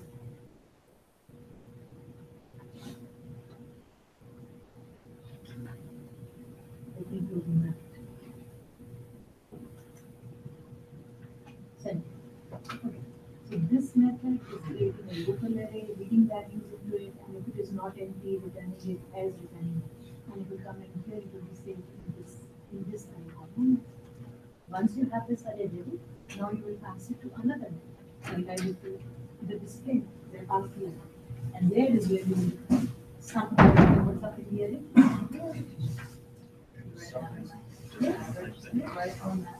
To read input and one method to display. That's exactly what I've done. One method to read the input and one method to display. In your display, you display the numbers and the output. And before I call this method, if you go up in my main, before I call this method, I check. See, because when I read the names, I return null from there if my array is empty. So I check. If you are not null, then you give me something. So I call the display method, whereas I say no numbers were provided. So no. Got some of that. It was hard to get my head around. Alright. So we've started, we created numbers, a new float, we'll say float here because it's a float. Because the first line, right, a diagram that calculates the average of real numbers. Yes. So it has to be a float. I was just. That's okay. That's the size of the array. You can be an array of any kind. I showed you 3 arrays. I showed you an int array today. I showed you a float array.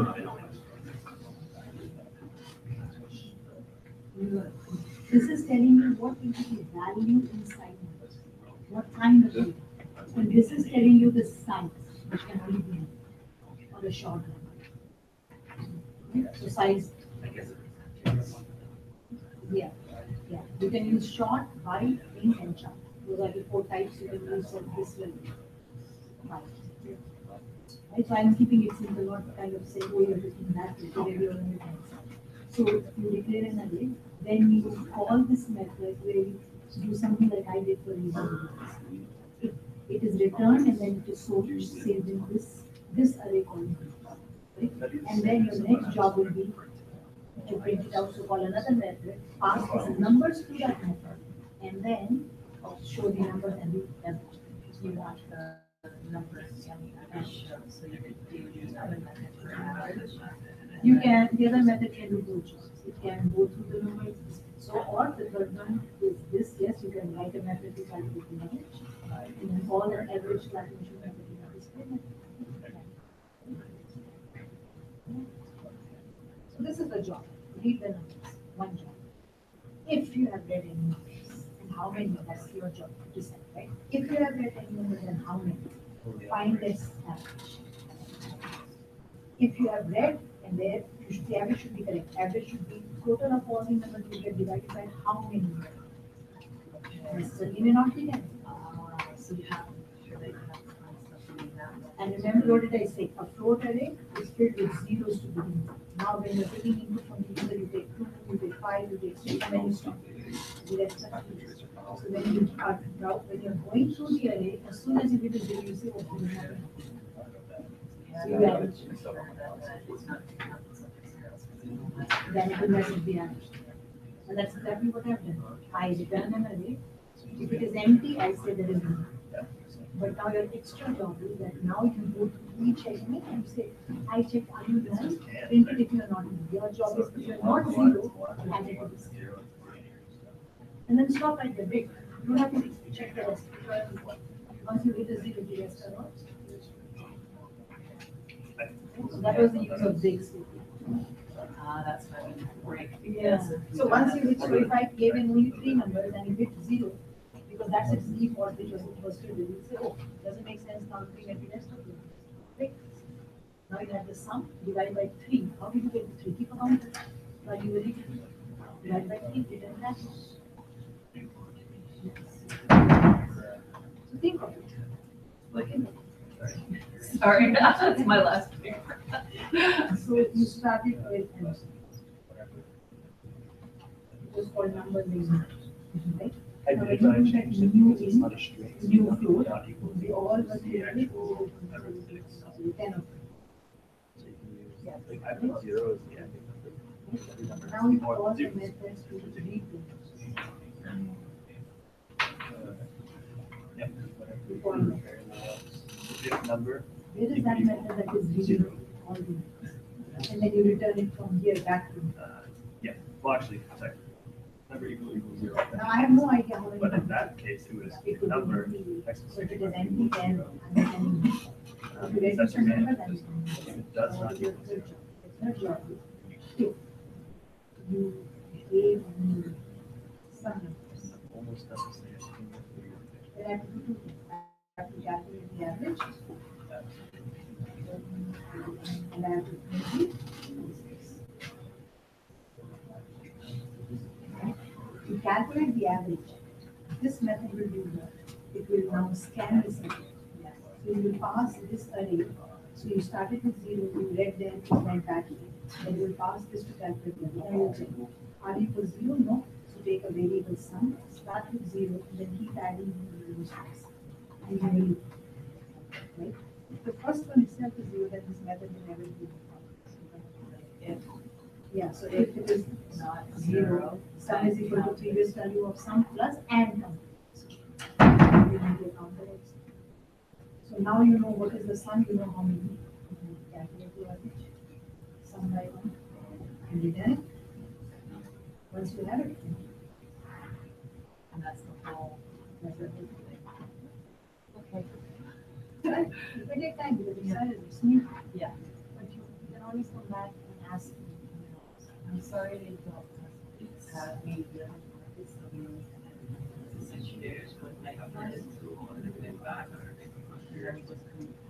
If my office hours won't work for you, try to ring me and say I'm available in between. For example, today, you are here tomorrow, I'm here tomorrow. You only have a break of 1 to 2. You can always catch me. I just need 10 minutes. And you need 10 minutes just kind of get my head cleared before I start. I just take it for the prompts to do. So if there is no other option, you can catch me. Your class hours, I'd say, over start later. And these days I am coming in because of the snow, I'm usually coming with my son. Like we are going to walk. So I'm here early. So all this stuff that is here by I told you yesterday. So if tomorrow, if I'm coming early, I'll let you know. Tomorrow, probably, just because we have the work thing. Okay? So I can tell you Thursday if I'm coming early. Okay. You tell me the time and if I'm coming early. Because I have to go home. And today you're here. Then I have to go around. Thank you. No problem. I'll be there. I had a hand up there. Unless, I don't know, I just saw that first. So, yes. This is the next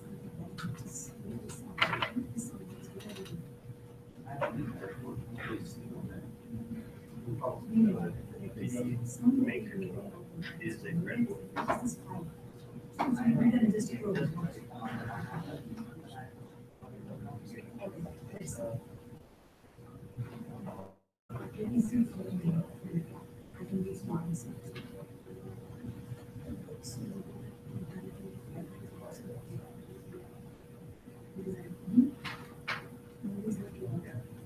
What is the name?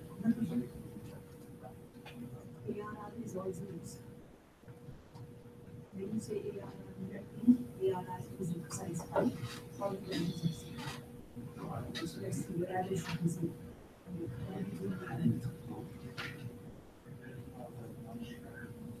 Okay, so you take a sum, you take 15, you take 0, you take 5, that's what we say 5.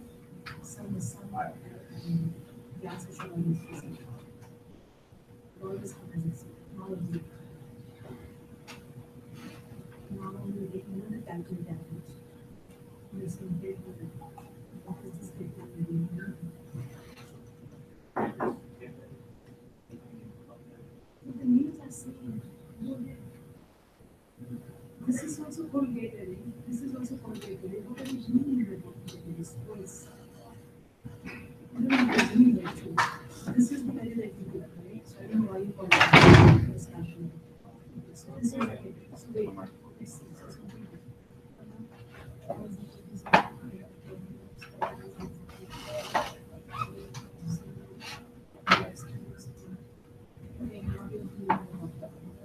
you guarantee that nothing about it. You are here to doesn't take any plan, it returns an error. So we don't do plan because we want to return ARR, you're not returning a key, you're returning a correct answer. What is the job of this method? To read number. So what will you return? How many numbers? What will it be? An array. Like this. So get it. Now you're reading it and you're saying all values will be there, right? And what will you return from this? Because now who is this AR? Where is this AR and here? Where did you find it? You don't use global variables. I use zero on variables. I've said it so many times. You do not declare variables globally. You have to put it inside here. But what doesn't mean you start doing things that are not right. Okay, so there is an AR attribute account, which is of size 5. You get that it doesn't need any parameters. Remove the AR attribute. And put the AR on the left hand side. Yes, so what you're calling the left array is coming back and receiving it. And in here you will require another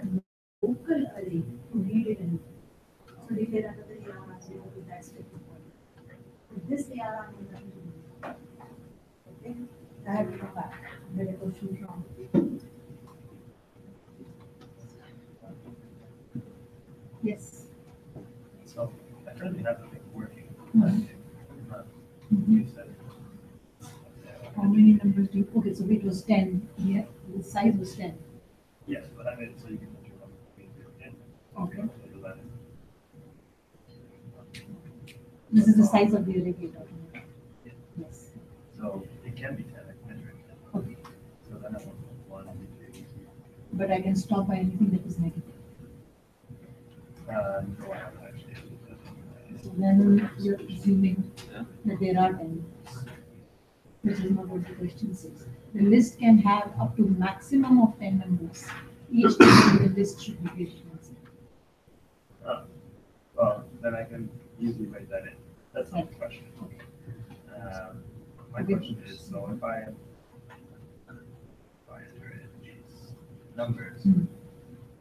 The average of my numbers, Yes. then, That's in Seems its simplest about form, yeah. but here's the thing, I have it written that so I can get my sum and get my total numbers. Mhm. Now when I try to do this again, that's down and integrating. But Mhm. I go 1, 2, 3, and then I hit 0 again. So there is a loop which is ending. Yes, that's what we end again. Okay. But my total number still remains 5. And then here, total numbers after I get total numbers times 0 should be 0. Once you're here, it should just add 1 every single time it goes to this. And you're doing all this in main? Oh, there's another. Okay, so let's go. So we're putting it. So you're putting your numbers in the main. And then, Or is this, does this still say that there's 10 numbers inside of the array? because you, making total numbers equal to 0 is no way going to change the size of the array. The size of the array remains 10. Even if it's zeros. But this making total numbers is 0 has nothing to do with the size of the array. I'm not trying to do that. What I'm trying to do is you want the average. So I have to take the total numbers.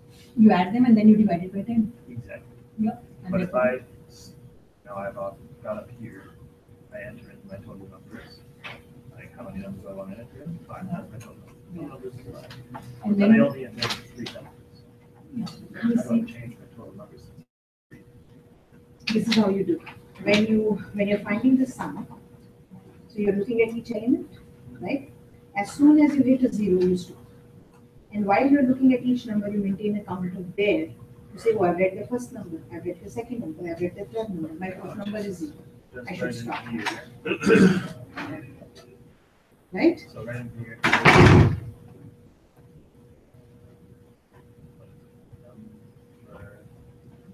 0. I can put in a Very, Yeah, perfect. yeah. But now, but with this, so your sum will be okay. So your total numbers will tell you how many numbers you read. Did you initialize it to 0? Yes. So it will tell you how many. Now you have to divide that by the total. Yeah, so that should. With that the should answer. work. What is this doing? I don't understand what is the use of into 0 here. What are we doing trying to do here? This one, I'm just making it 0. But why? Is I my can have it, I can have it go this. But why are we? Oh, it's just a counter. Okay. But what was its previous value? The total numbers previous value is what you entered up here. Okay, so you're just reusing the variable. Exactly. Okay, so just initializing it to a new value. But keep in mind, it would be a good idea to do everything has a method, everything is done in methods. Reading is in methods, displaying is in methods, everything is in methods, right? So main is only called to methods. Okay. Okay? Yes. Okay, so see. No.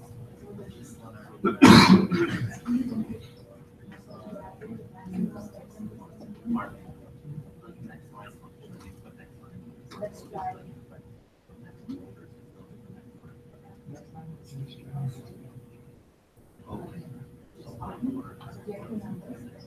That's what it was.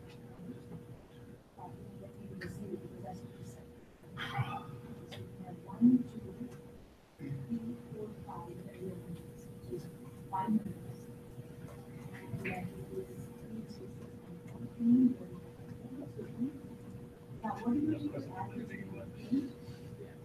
Average is a total sign.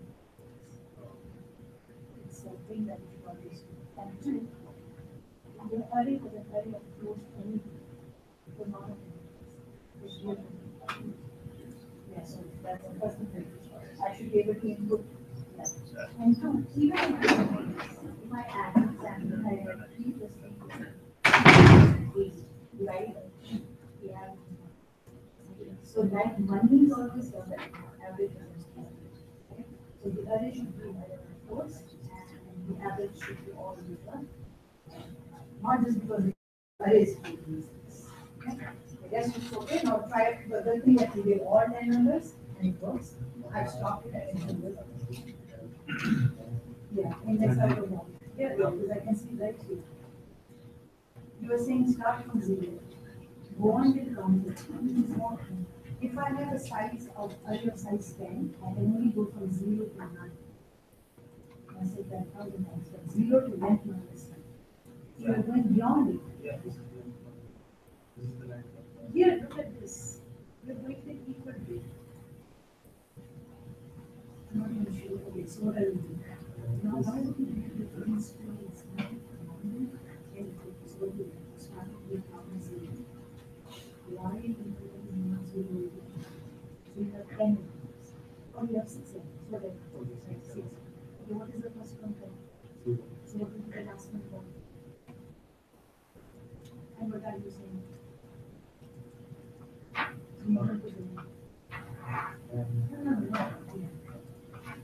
So now if the array is full, you have array 3.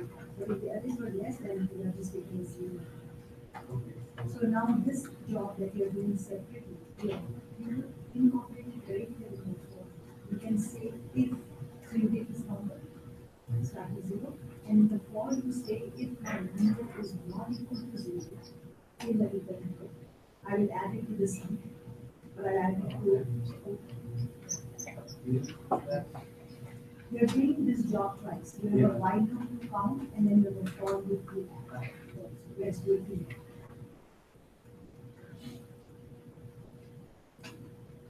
What's your job? Your job is to check if this number is constant. So if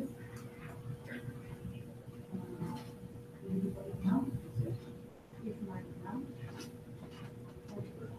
like if now is not equal to 4, whatever you do is not equal to 9. Then it will be equal to so it's add the number to the right? So now put another statement after this. Right there. Say how much this. Both jobs are being done together. Say how much. Right. Okay. So what are you saying? You are using this counter. Like you did here. Here you are saying white and here you are using you're saying if the number is not equal to 0, you can add and else for this one. We found somebody that was C. I just thought exactly. I thought I just did a very bad statement to you, but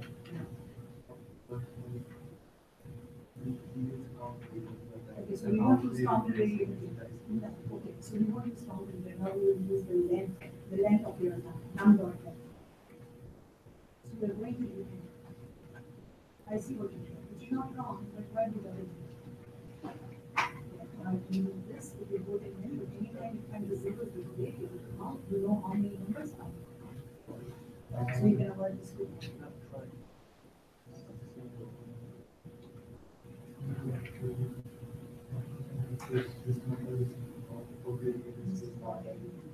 So you don't want to read the array. I mean, or the calculate average, or to display if the array is okay, so how much do you Get past that. So here, whatever. Here to get it. If numbers is not equal to that, because you can the null is the list. It's just numbers is not equal. Yeah, you can compare. What did you return? You return null. Yeah. And when you put it in this way, so if numbers is not null, calculate the average in this way. else, no space. Why can we use null and array? Because an array is an object. Yeah. And null is a special value that says it is It not. does It is not. Okay? Makes sense? Yes.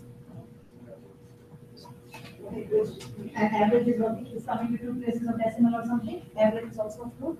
Okay, I just need to put that now. Yes. And just put it.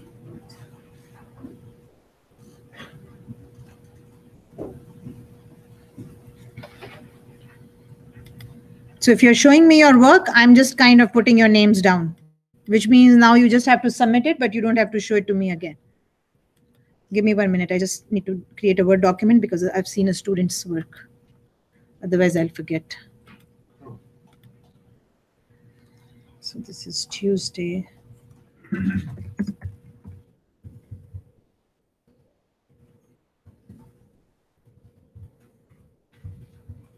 Sorry, I need your name. I forget. Curtis Cook, right? Thank you.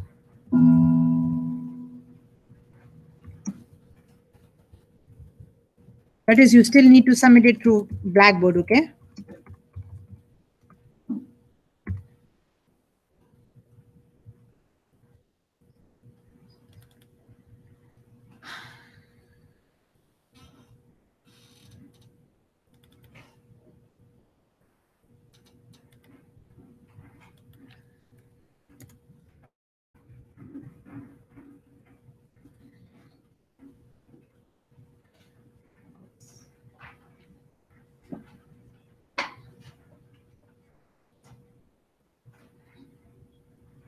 Yeah, but you can do it like this.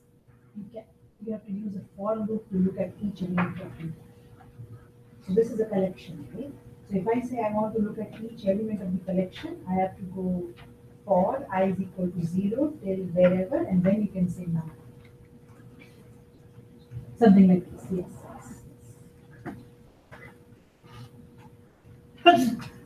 Bless you. Oh, bless you.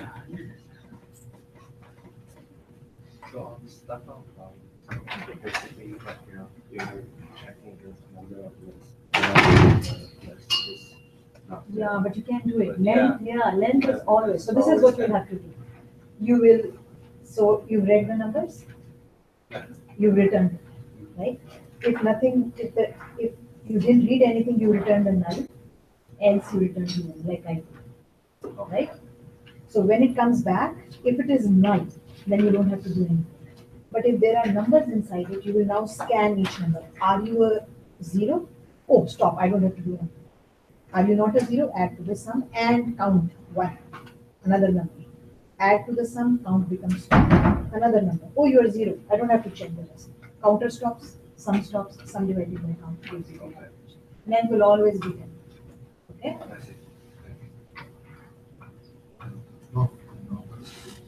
Float, yes. The type of number should be floated, say real numbers. You put in float or double, float is good enough.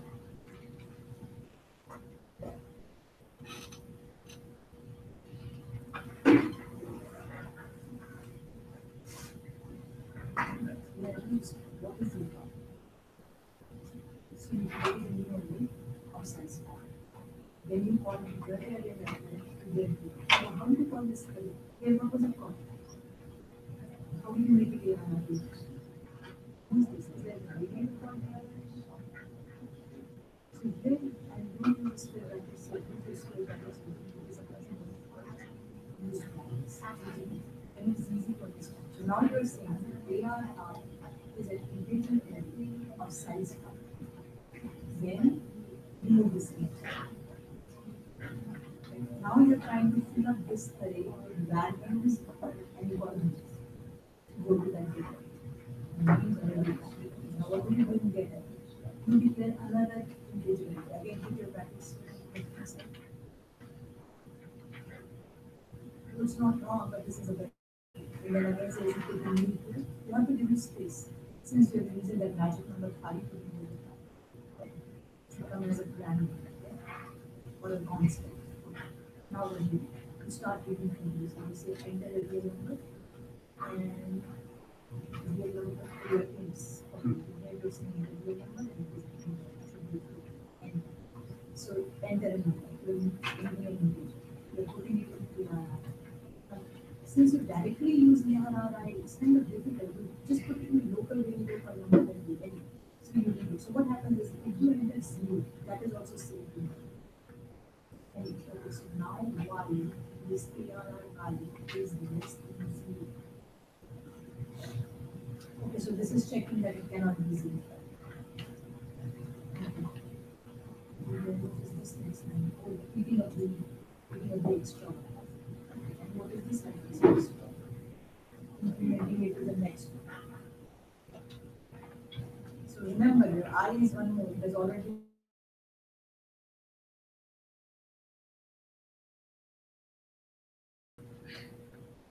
So this will work with operators. Operators means you will have the value equal to 1 and 0 will be spoken. All these things will happen. So it's always a good idea to leave it in a local variable called number, and then you will look why the number is not successful. Then keep asking, and then if it is okay, then store it. So now come down, let's see what we do. You can return ARR, you return ARR. You return the whole array. You can return one single element. The get array is reading the whole array and returning the whole array. Haven't you stored it? Right? But you can also stop in between. If I give you something, I stop in between. So it can be less than 5. Now this ARR goes back. Go back. And it is saved in this ARR. Before you do anything, before even you go further, print it out for them. Print it out. Write a for loop. Let's pick everything from this. If it is an integer array, let me call it I just for the look of it. Take array that you just got back. Let's print it. Okay.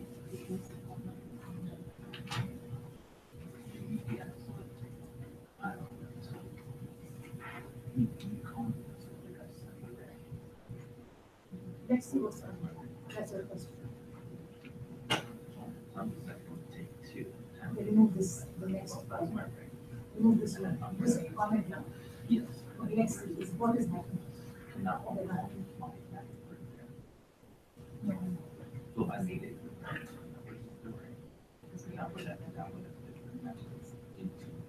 Okay, so that comment will be That's why I set the rate. Now I'm gonna, so I made the rate, now I'm gonna build it.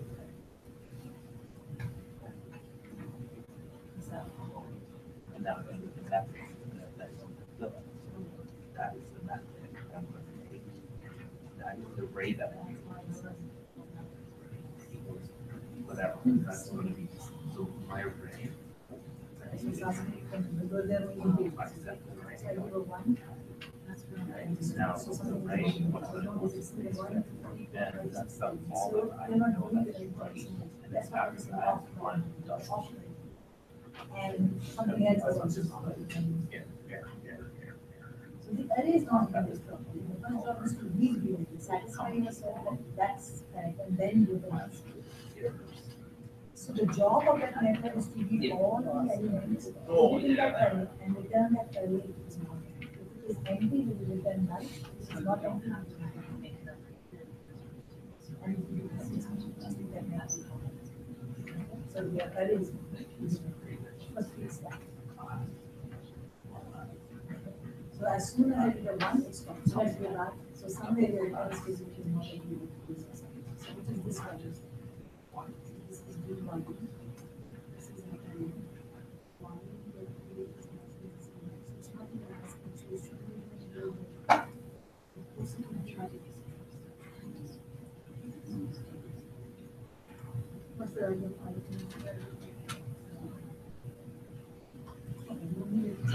start printing. After you read it, start printing the ARR. Let's see what it is. It should be going this way. So it should kind of ignore the next one. And I'm not sure why it is not. The next line is not to ignore with every number. When you're reading numbers, you don't need the next line. Then you read something else after it. So you know this expressing this to you. Just comment it. So like, I did something wrong. showing zero. The estimate is zero. Now, why is I plus plus zero? Because you're now going to be the second method. Okay? But now it has incremented. See what's happening? It has incremented and you're checking the increment. So that I plus plus one should be after.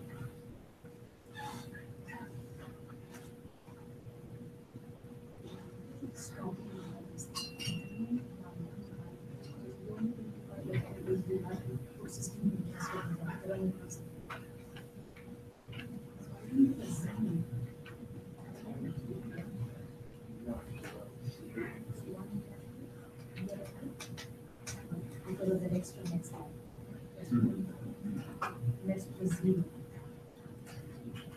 So see, so I don't know from where that it has an extra zero, and then there is a 1 and 2 y entered, and then the extra zero because by default zeros are hidden. So from where is that? So that was my view. So 1, 2, 0, 0, 0 is now 1, 2, 0 because but all these three zeros are automatically zeros as are inside here. So now at least your array is there. Okay, so now come back to the array. Now it may happen, run it. And it will be the first number I use. It means when this is right now go to another. So when you return an array here, check here, what is the value of I? If you read something, if I is 0, that means you will return none. Else you return none. That means you will return. And that's why because you're reading directly into it, your I will never be 0. Right? Then you have to use another counter to it. So it's better that you don't read it into AR or you read it into a local variable and then check if y number is less than 0, you do this stuff, and then everything is okay. Here you put it in the that will be the value of I. Right? So if nothing was there, then you should return none because the array is empty. It's not empty in a sense, but it has all zeros, which is useless.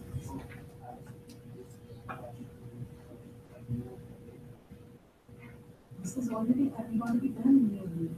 This method is the job of this method is to create an array of numbers. That's its job. And after it has created it, to return.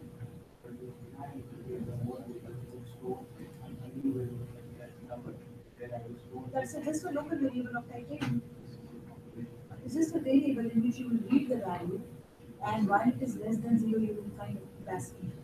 When it is okay, you will say by doing this, your I is kind of off by an error, off by one.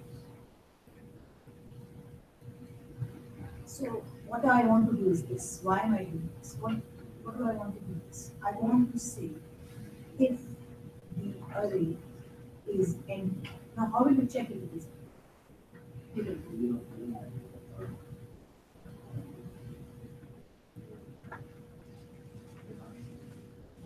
So if I is 0. But what you've done is you start the value equal to 0 and you immediately read the value. When you read a value, you can suppose my first value is 0. So ARR 0 gets the value. So this value is split. The ARR is broken. And maybe I can make this 0 because it's the only incremented after it. Maybe that 0 is not saved. So here we can simply say if I is 0, return. Because if I is 0, it never got incremented to yeah. So if I is equal to 0, return none, means array was empty. Let's see, let me run it so that I can get choose. Please enter your numbers. You can enter up to 10 numbers. You have the option to put any time like 3 minus 10. All the numbers should be dated. That's okay. But now here you are saying like, so all the numbers should be greater than 0. But what if I don't do that? I will listen to what happens. So that's one thing. My first thing is that's okay. Let's see.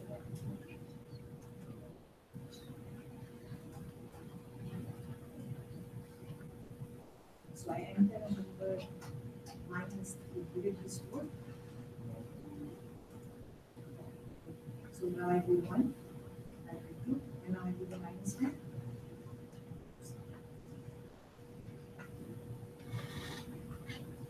So 1 and 2, 3 divided by 2.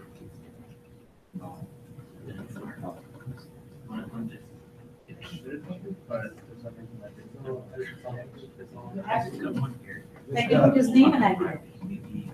Edwin, last name? Smith? Christie.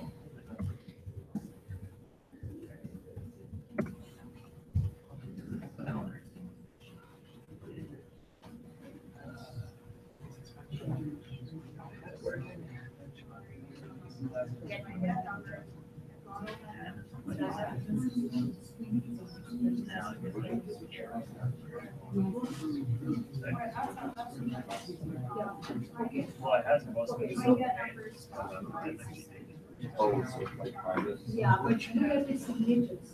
You're calling get number. Does it take anything from you? Then why are you passing something to it here? It returns. So if it's not getting anything from me, how are you calling it? Remove the numbers from my phone. That's my already. I don't.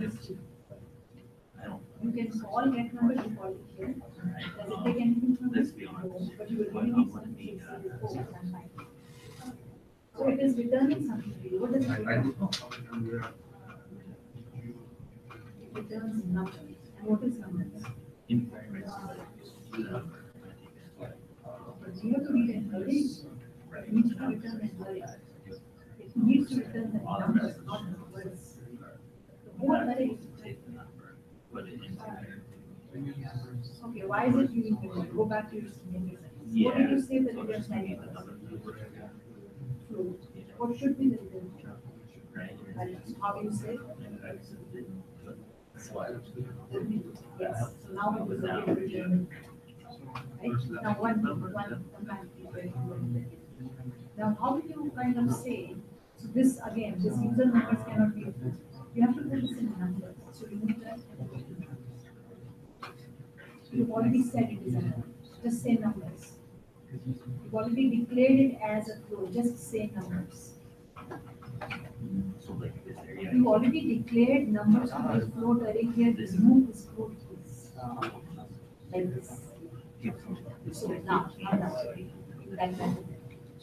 You said if counter is not equal to this, so what if you like to do? Then what would you like to do? Else return. Yeah, because your type was closed. Your return type was closed.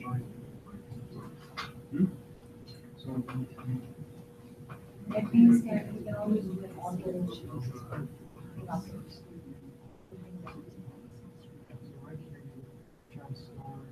Now it will work because the type is to float and now you change it into a float. So that is an object. You can remove and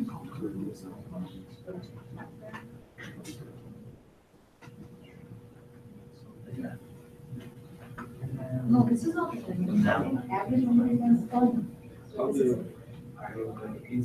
And then it takes a float. And you put a semicolon. When you How do you do it? there. Okay, so now you have to write that. It says you're returning. Now you have to do your I math. use zero How will you call that? because I have not thought about last. Okay, so you got your array. Now you want to only call float if your number is not. So if number is not equal, it is not equal. Not equal.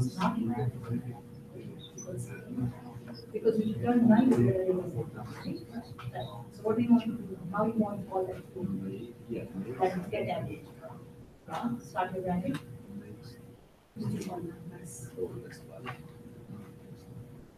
Now you want to calculate your average. So let's take another variable here. Here it right here. Call it float. It's of type float. Let's call it average. The program will ask you.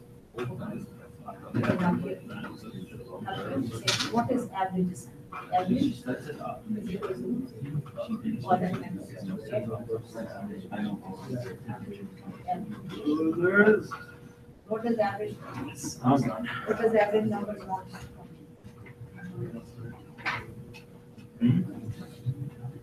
What does it want from you? Go back and see what does it want from you. It wants and values. Okay, what can you pass from here? That is of type and value of pass that numbers. Numbers. Pass that numbers. Exactly. Where is this? Yeah, in my calculating Like now, to calculate the average, this is what you have to go to each area and keep adding to the sum.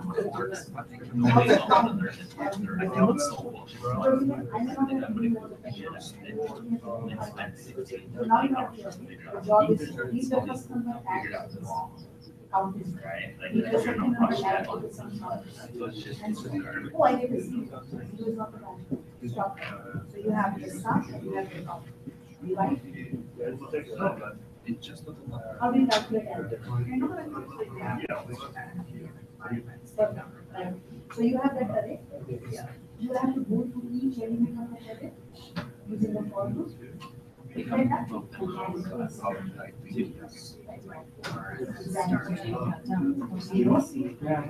Right? And then go on to next, but anytime there is a zero in there, I don't know what the stopping condition is. If you find a zero in that value, that means there is nothing wrong. Right? You have to stop it.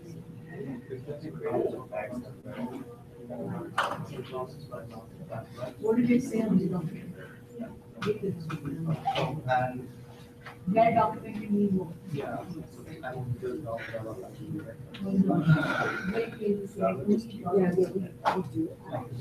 Everything is on that document. Only .java files. Where document? Yes, please.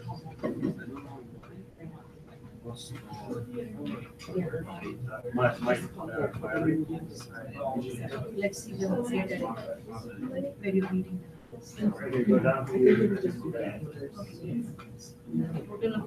This is a constant. You read it from the user? Did you read? I said it was a size 10, but that's okay.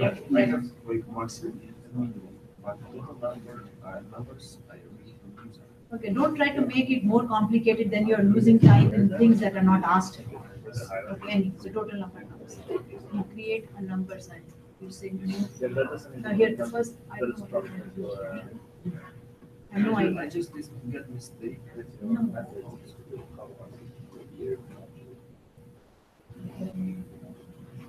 There's no mistake. You're saying give me a new array of size this. Right? Okay, then you take a counter, then you take a number. Then you say please input the numbers. Do while counter is less than total numbers and numbers. Okay. Read the number. Get the number. If the number is less than 0, you are not able to use it. Why are the three else's? If it is less than 0, all you're doing is you can store it, right? Else, if the number is 0, you have decided to end. Else, number of counter gets This divides connects the integer to the number. inside the array. It does, and then counter is Yeah, you equal. copy paste it and then you initialize it. Okay, now what if my first number itself was 0? Then you will have an empty array. But how do you know it's not taking the numbers? How do you know that? Did you print it? Okay, the problem is right here. What is get numbers returning to you? Array. The array. Should be an array, but you are returning. And 2, you've called it, but you haven't saved it in any way. No. Bring it back. Float. Opening, closing bracket. Square brackets. That tells me you're returning. Right? Okay, so when get numbers is returning you something, have you assigned it to something here? No. So where are they? No. Therefore, it's always in. You've returned, now you have to return numbers from numbers, not a single number, numbers, the array. Okay, so you've returned. But where have you saved it? So I say, what is your name? And then I close my gates. I can't print. Yes. No, not system of print. When you call that method, go back. You have to assign it to something. Come in the front. Here. What is your array called here? Numbers. Numbers is equal to, you've called it numbers here. Say numbers. Yeah. Then now you got it and you've saved it somewhere. If a method returns a value and you don't save it, where is it? Up in the air. Okay, now this. Okay. Okay, so is it done the way I asked, or is it your way, so that I can understand? So clear the output please for me so that I can see. Okay. So that's okay. It's done it for me. Yeah. Now what is it saying? How many numbers do you want to store into? Okay, so this is saying how many do you want to store, but I can store less number, right? So I'm going to take the size that I said in my case. Okay, now what is it? Now your messages should start with capital letter just so that you know, but it's up to you. Please enter the numbers. Maximum of 10 can be given. Your numbers must be less than, must be greater than 1. Not less than. You use the less than sign. You can enter 0 at any time to stop. Each number should just come on a new line because they're all mixed in. So now I'm inputting my numbers, right? And I stop at the first one. So you missed something. That's okay. One thing. Let's run it again.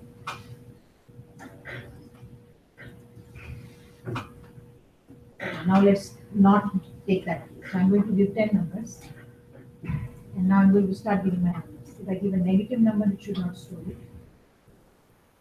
If I give a positive number, it should store it. If I give a 0, I should stop.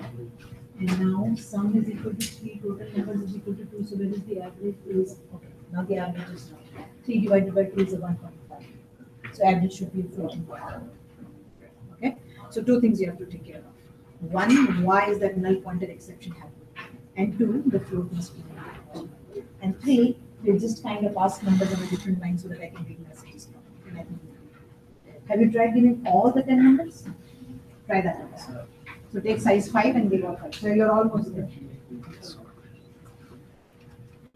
You may have to leave the class. Yeah. Why are we using names? We are using numbers here. But numbers stopping condition can be 0.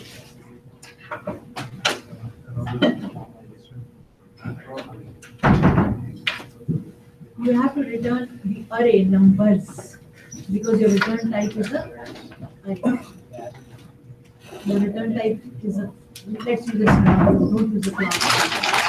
Capital S is different from a small. So you're returning an array. If you're returning an array, what's your array? Numbers. So what must you return? Numbers. What is the name? I'm not doing. Yeah, that the other variable is to read like this for reading. If it is okay, then you save it here. I don't think when you return the whole array, you already have numbers inside. Get numbers. What is name?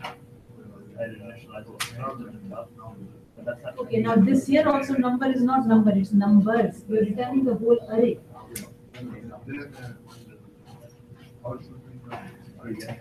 No, wait.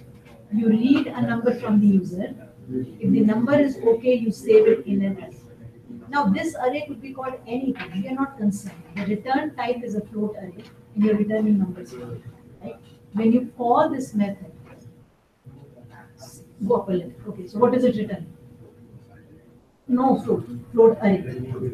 Okay. What is your float array here? Numbers. You fill that up here in numbers. What should be returning at the end? Numbers. And also we have to check, is it empty or not? So I have checked if it is not null or whatever, it is not empty. Now go back to the main where you call it. Okay, now that should be, what's an array? Numbers. So you should have it. And I'm not sure why we are passing 2 numbers. What are these numbers? Okay, so we have said the size is 10. You've already said the size is 10. You already said this, right? Yeah, of course you can show it to me. One problem is that it won't take the answer list, but it still returns the correct average number. I couldn't find it. You have to look at it and we'll figure it out, right? Okay, so sure. So how do I stop? You haven't even told me. Yeah, so please give me that, otherwise I need your help to do it, right? I don't need your help. You should say, please enter a gate number, enter 0 to 6. Okay?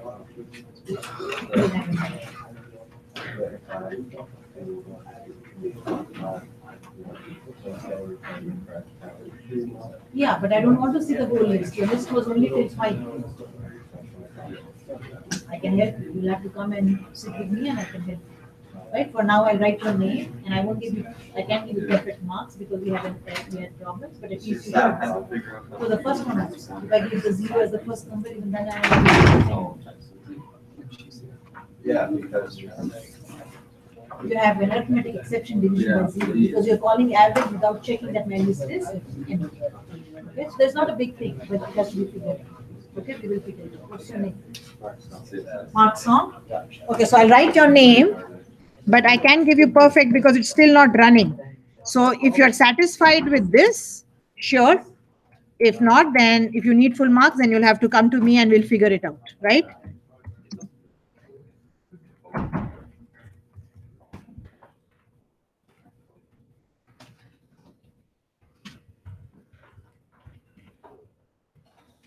Yes, Mason?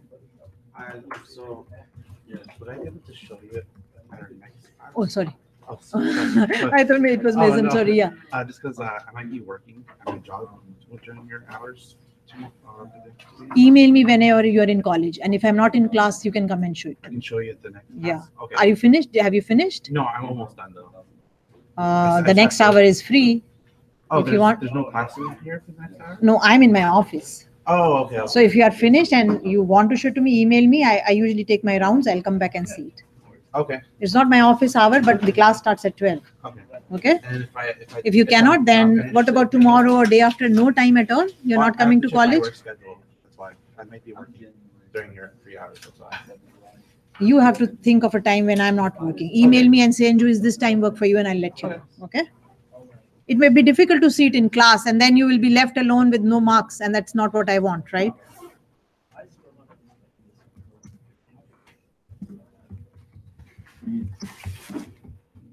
We can figure that out, Mark, if you want, okay? We can figure out how to do it. I can tell you what the error is. We just have to sit together and do it. Okay, who came first? Yeah. I'm not sure if I can try, but just give me one What try. is this? What are 2 zeros equal to? This is that finish. Yeah, but what is 2 zeros? Have you ever in your life heard of a number 0, 0? The number is called, it's just a 0. Right? So we just put 0. I don't know why you put 2 zeros. Why have you put 2 zeros? Is there a reason? Yeah, What is the reason? because when I put zeros it me wrong. Then something else is wrong. A 0 is a 0. 0, 0 means nothing, right? Now, what is this number? Number is what you are reading from the user. How can it be less than or equal to the minimum number? What is the minimum number? It is 0. Okay, till when do you want the loop to go on? Say it in English. Until Yeah, until there are 2 conditions. One, Then- the array is not full, yes. which means you have to compare with the size of the array, which is your maximum number. Or 2, the user has not input a 0, which is your minimum number. These are the 2 conditions. Okay, now let's look at your while loop. So that's not making sense at all. You're saying number is less than or equal to 0 and number is equal to 0. It's not making sense at all. Right? Okay. So try to figure out, otherwise come and sit with me and we'll do it, okay? Okay. So it's coming now.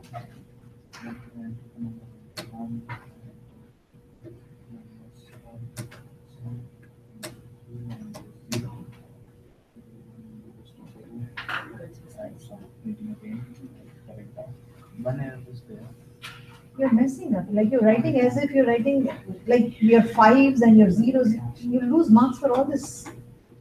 I said name constants. It wasn't yeah. You're just trying to showing me that it is working. Yeah. Okay. Because there's one error. What is the error now? Ask. The error is that I'm not able to check if the first number is 0. Okay. That's what I'm saying. Okay. Come to your where you read the errors. Okay, didn't you say if I was 0, return null? Right, okay, now go back to your main. Before calling the calculate sum and the display, can't you check if ARR is null, not equal to null? Yes. And then you won't have that problem. That was the whole reason of returning null from that method, to say that my list was empty. Now, before you call the calculate sum, which is kind of an odd name, it's getting the average actually, but I don't know what you're getting anyway. Before calling these two methods, check if ARR is not equal to null. Please do these two jobs. Otherwise, you'll get an exception. Got that? Okay, good. You're welcome. The whole reason of returning null was I am empty, right? So if you don't use it in your main, then of course it will give you an error. You're trying to go through an empty array, and then I think you're trying to find the average and dividing. God knows what you're doing, but whatever you're doing. So you can't work with an empty array is the main thing. Yes. Yeah, sure. I don't think any class is coming in, so nobody's waiting, I think.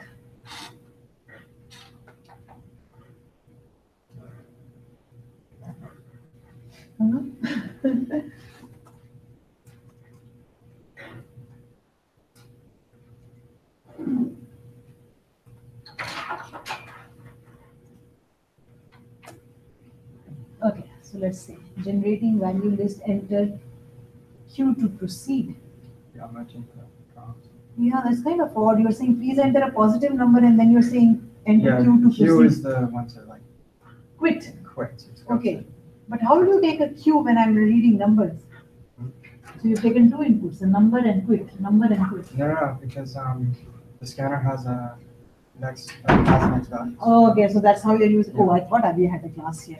Oops. Okay, we'll move out. So if I give the first one a 0. Yeah, I hope you had better attendance than this. Oh, we've left everything. Everybody has left. Oh, good. Yeah, yeah. This class comes. They're regular students. Excellent. Which class I have here after yours did. So I can give a 0, right? No. It has to be positive, right? Right. But tell me those things because I don't know nothing, okay? Okay. Positive number. 0 is a positive number. Yes. All right, I'll say positive, non-zero. Oh, okay, that's okay. So expected positive number. Please enter a positive number. Okay, now I start entering positive numbers. Okay, 1, 4, 5. How do I stop? Q. Okay. Capital or small doesn't matter. Okay. Size is equal to 3. 1, 4, and 5. Average is good. Okay. Okay. Now my question of that Q, which is it's fine. You've used that has next or something, and I understand it. But when you're asking for numbers, saying that enter Q to quit is an odd one to do in numbers. A better way, because in this question it is, may not always work. In this question, because 0 is not a valid value, you can say enter 0 to quit, right? That will help. I mean, it's not wrong. I'm not saying it's wrong. It's just that you're asking numbers and when to quit, you're saying put Q. Odd, but it's fine. It's fine, right? Okay. So that means the list can never be empty. Can it? Yes, it can. It can be. It can be. If I just put Q on the first go, which I didn't understand. Okay, so what happens then? Okay, so now let's not even print the list. Let's not even show the headings. Just say no list, because you're saying printing list and you're saying sizes. Just say no list, okay? Now let's do it with, how many is the maximum? 10. 10, okay. So 1, 2, 3, 4, 5, 6, 7, 8, 9, and a 10. Okay, yes. So you'll change those messages Yeah. which says to proceed or whatever. Yeah. Martin, right? Yes. Bitman. We'll just have to leave the room because there's another teacher. So do you have to demonstrate or just ask? Yeah, it's both. We can go out and do it. Okay. We'll go out and do it, right? I just have to leave this room. The gentleman already gave us 10 minutes.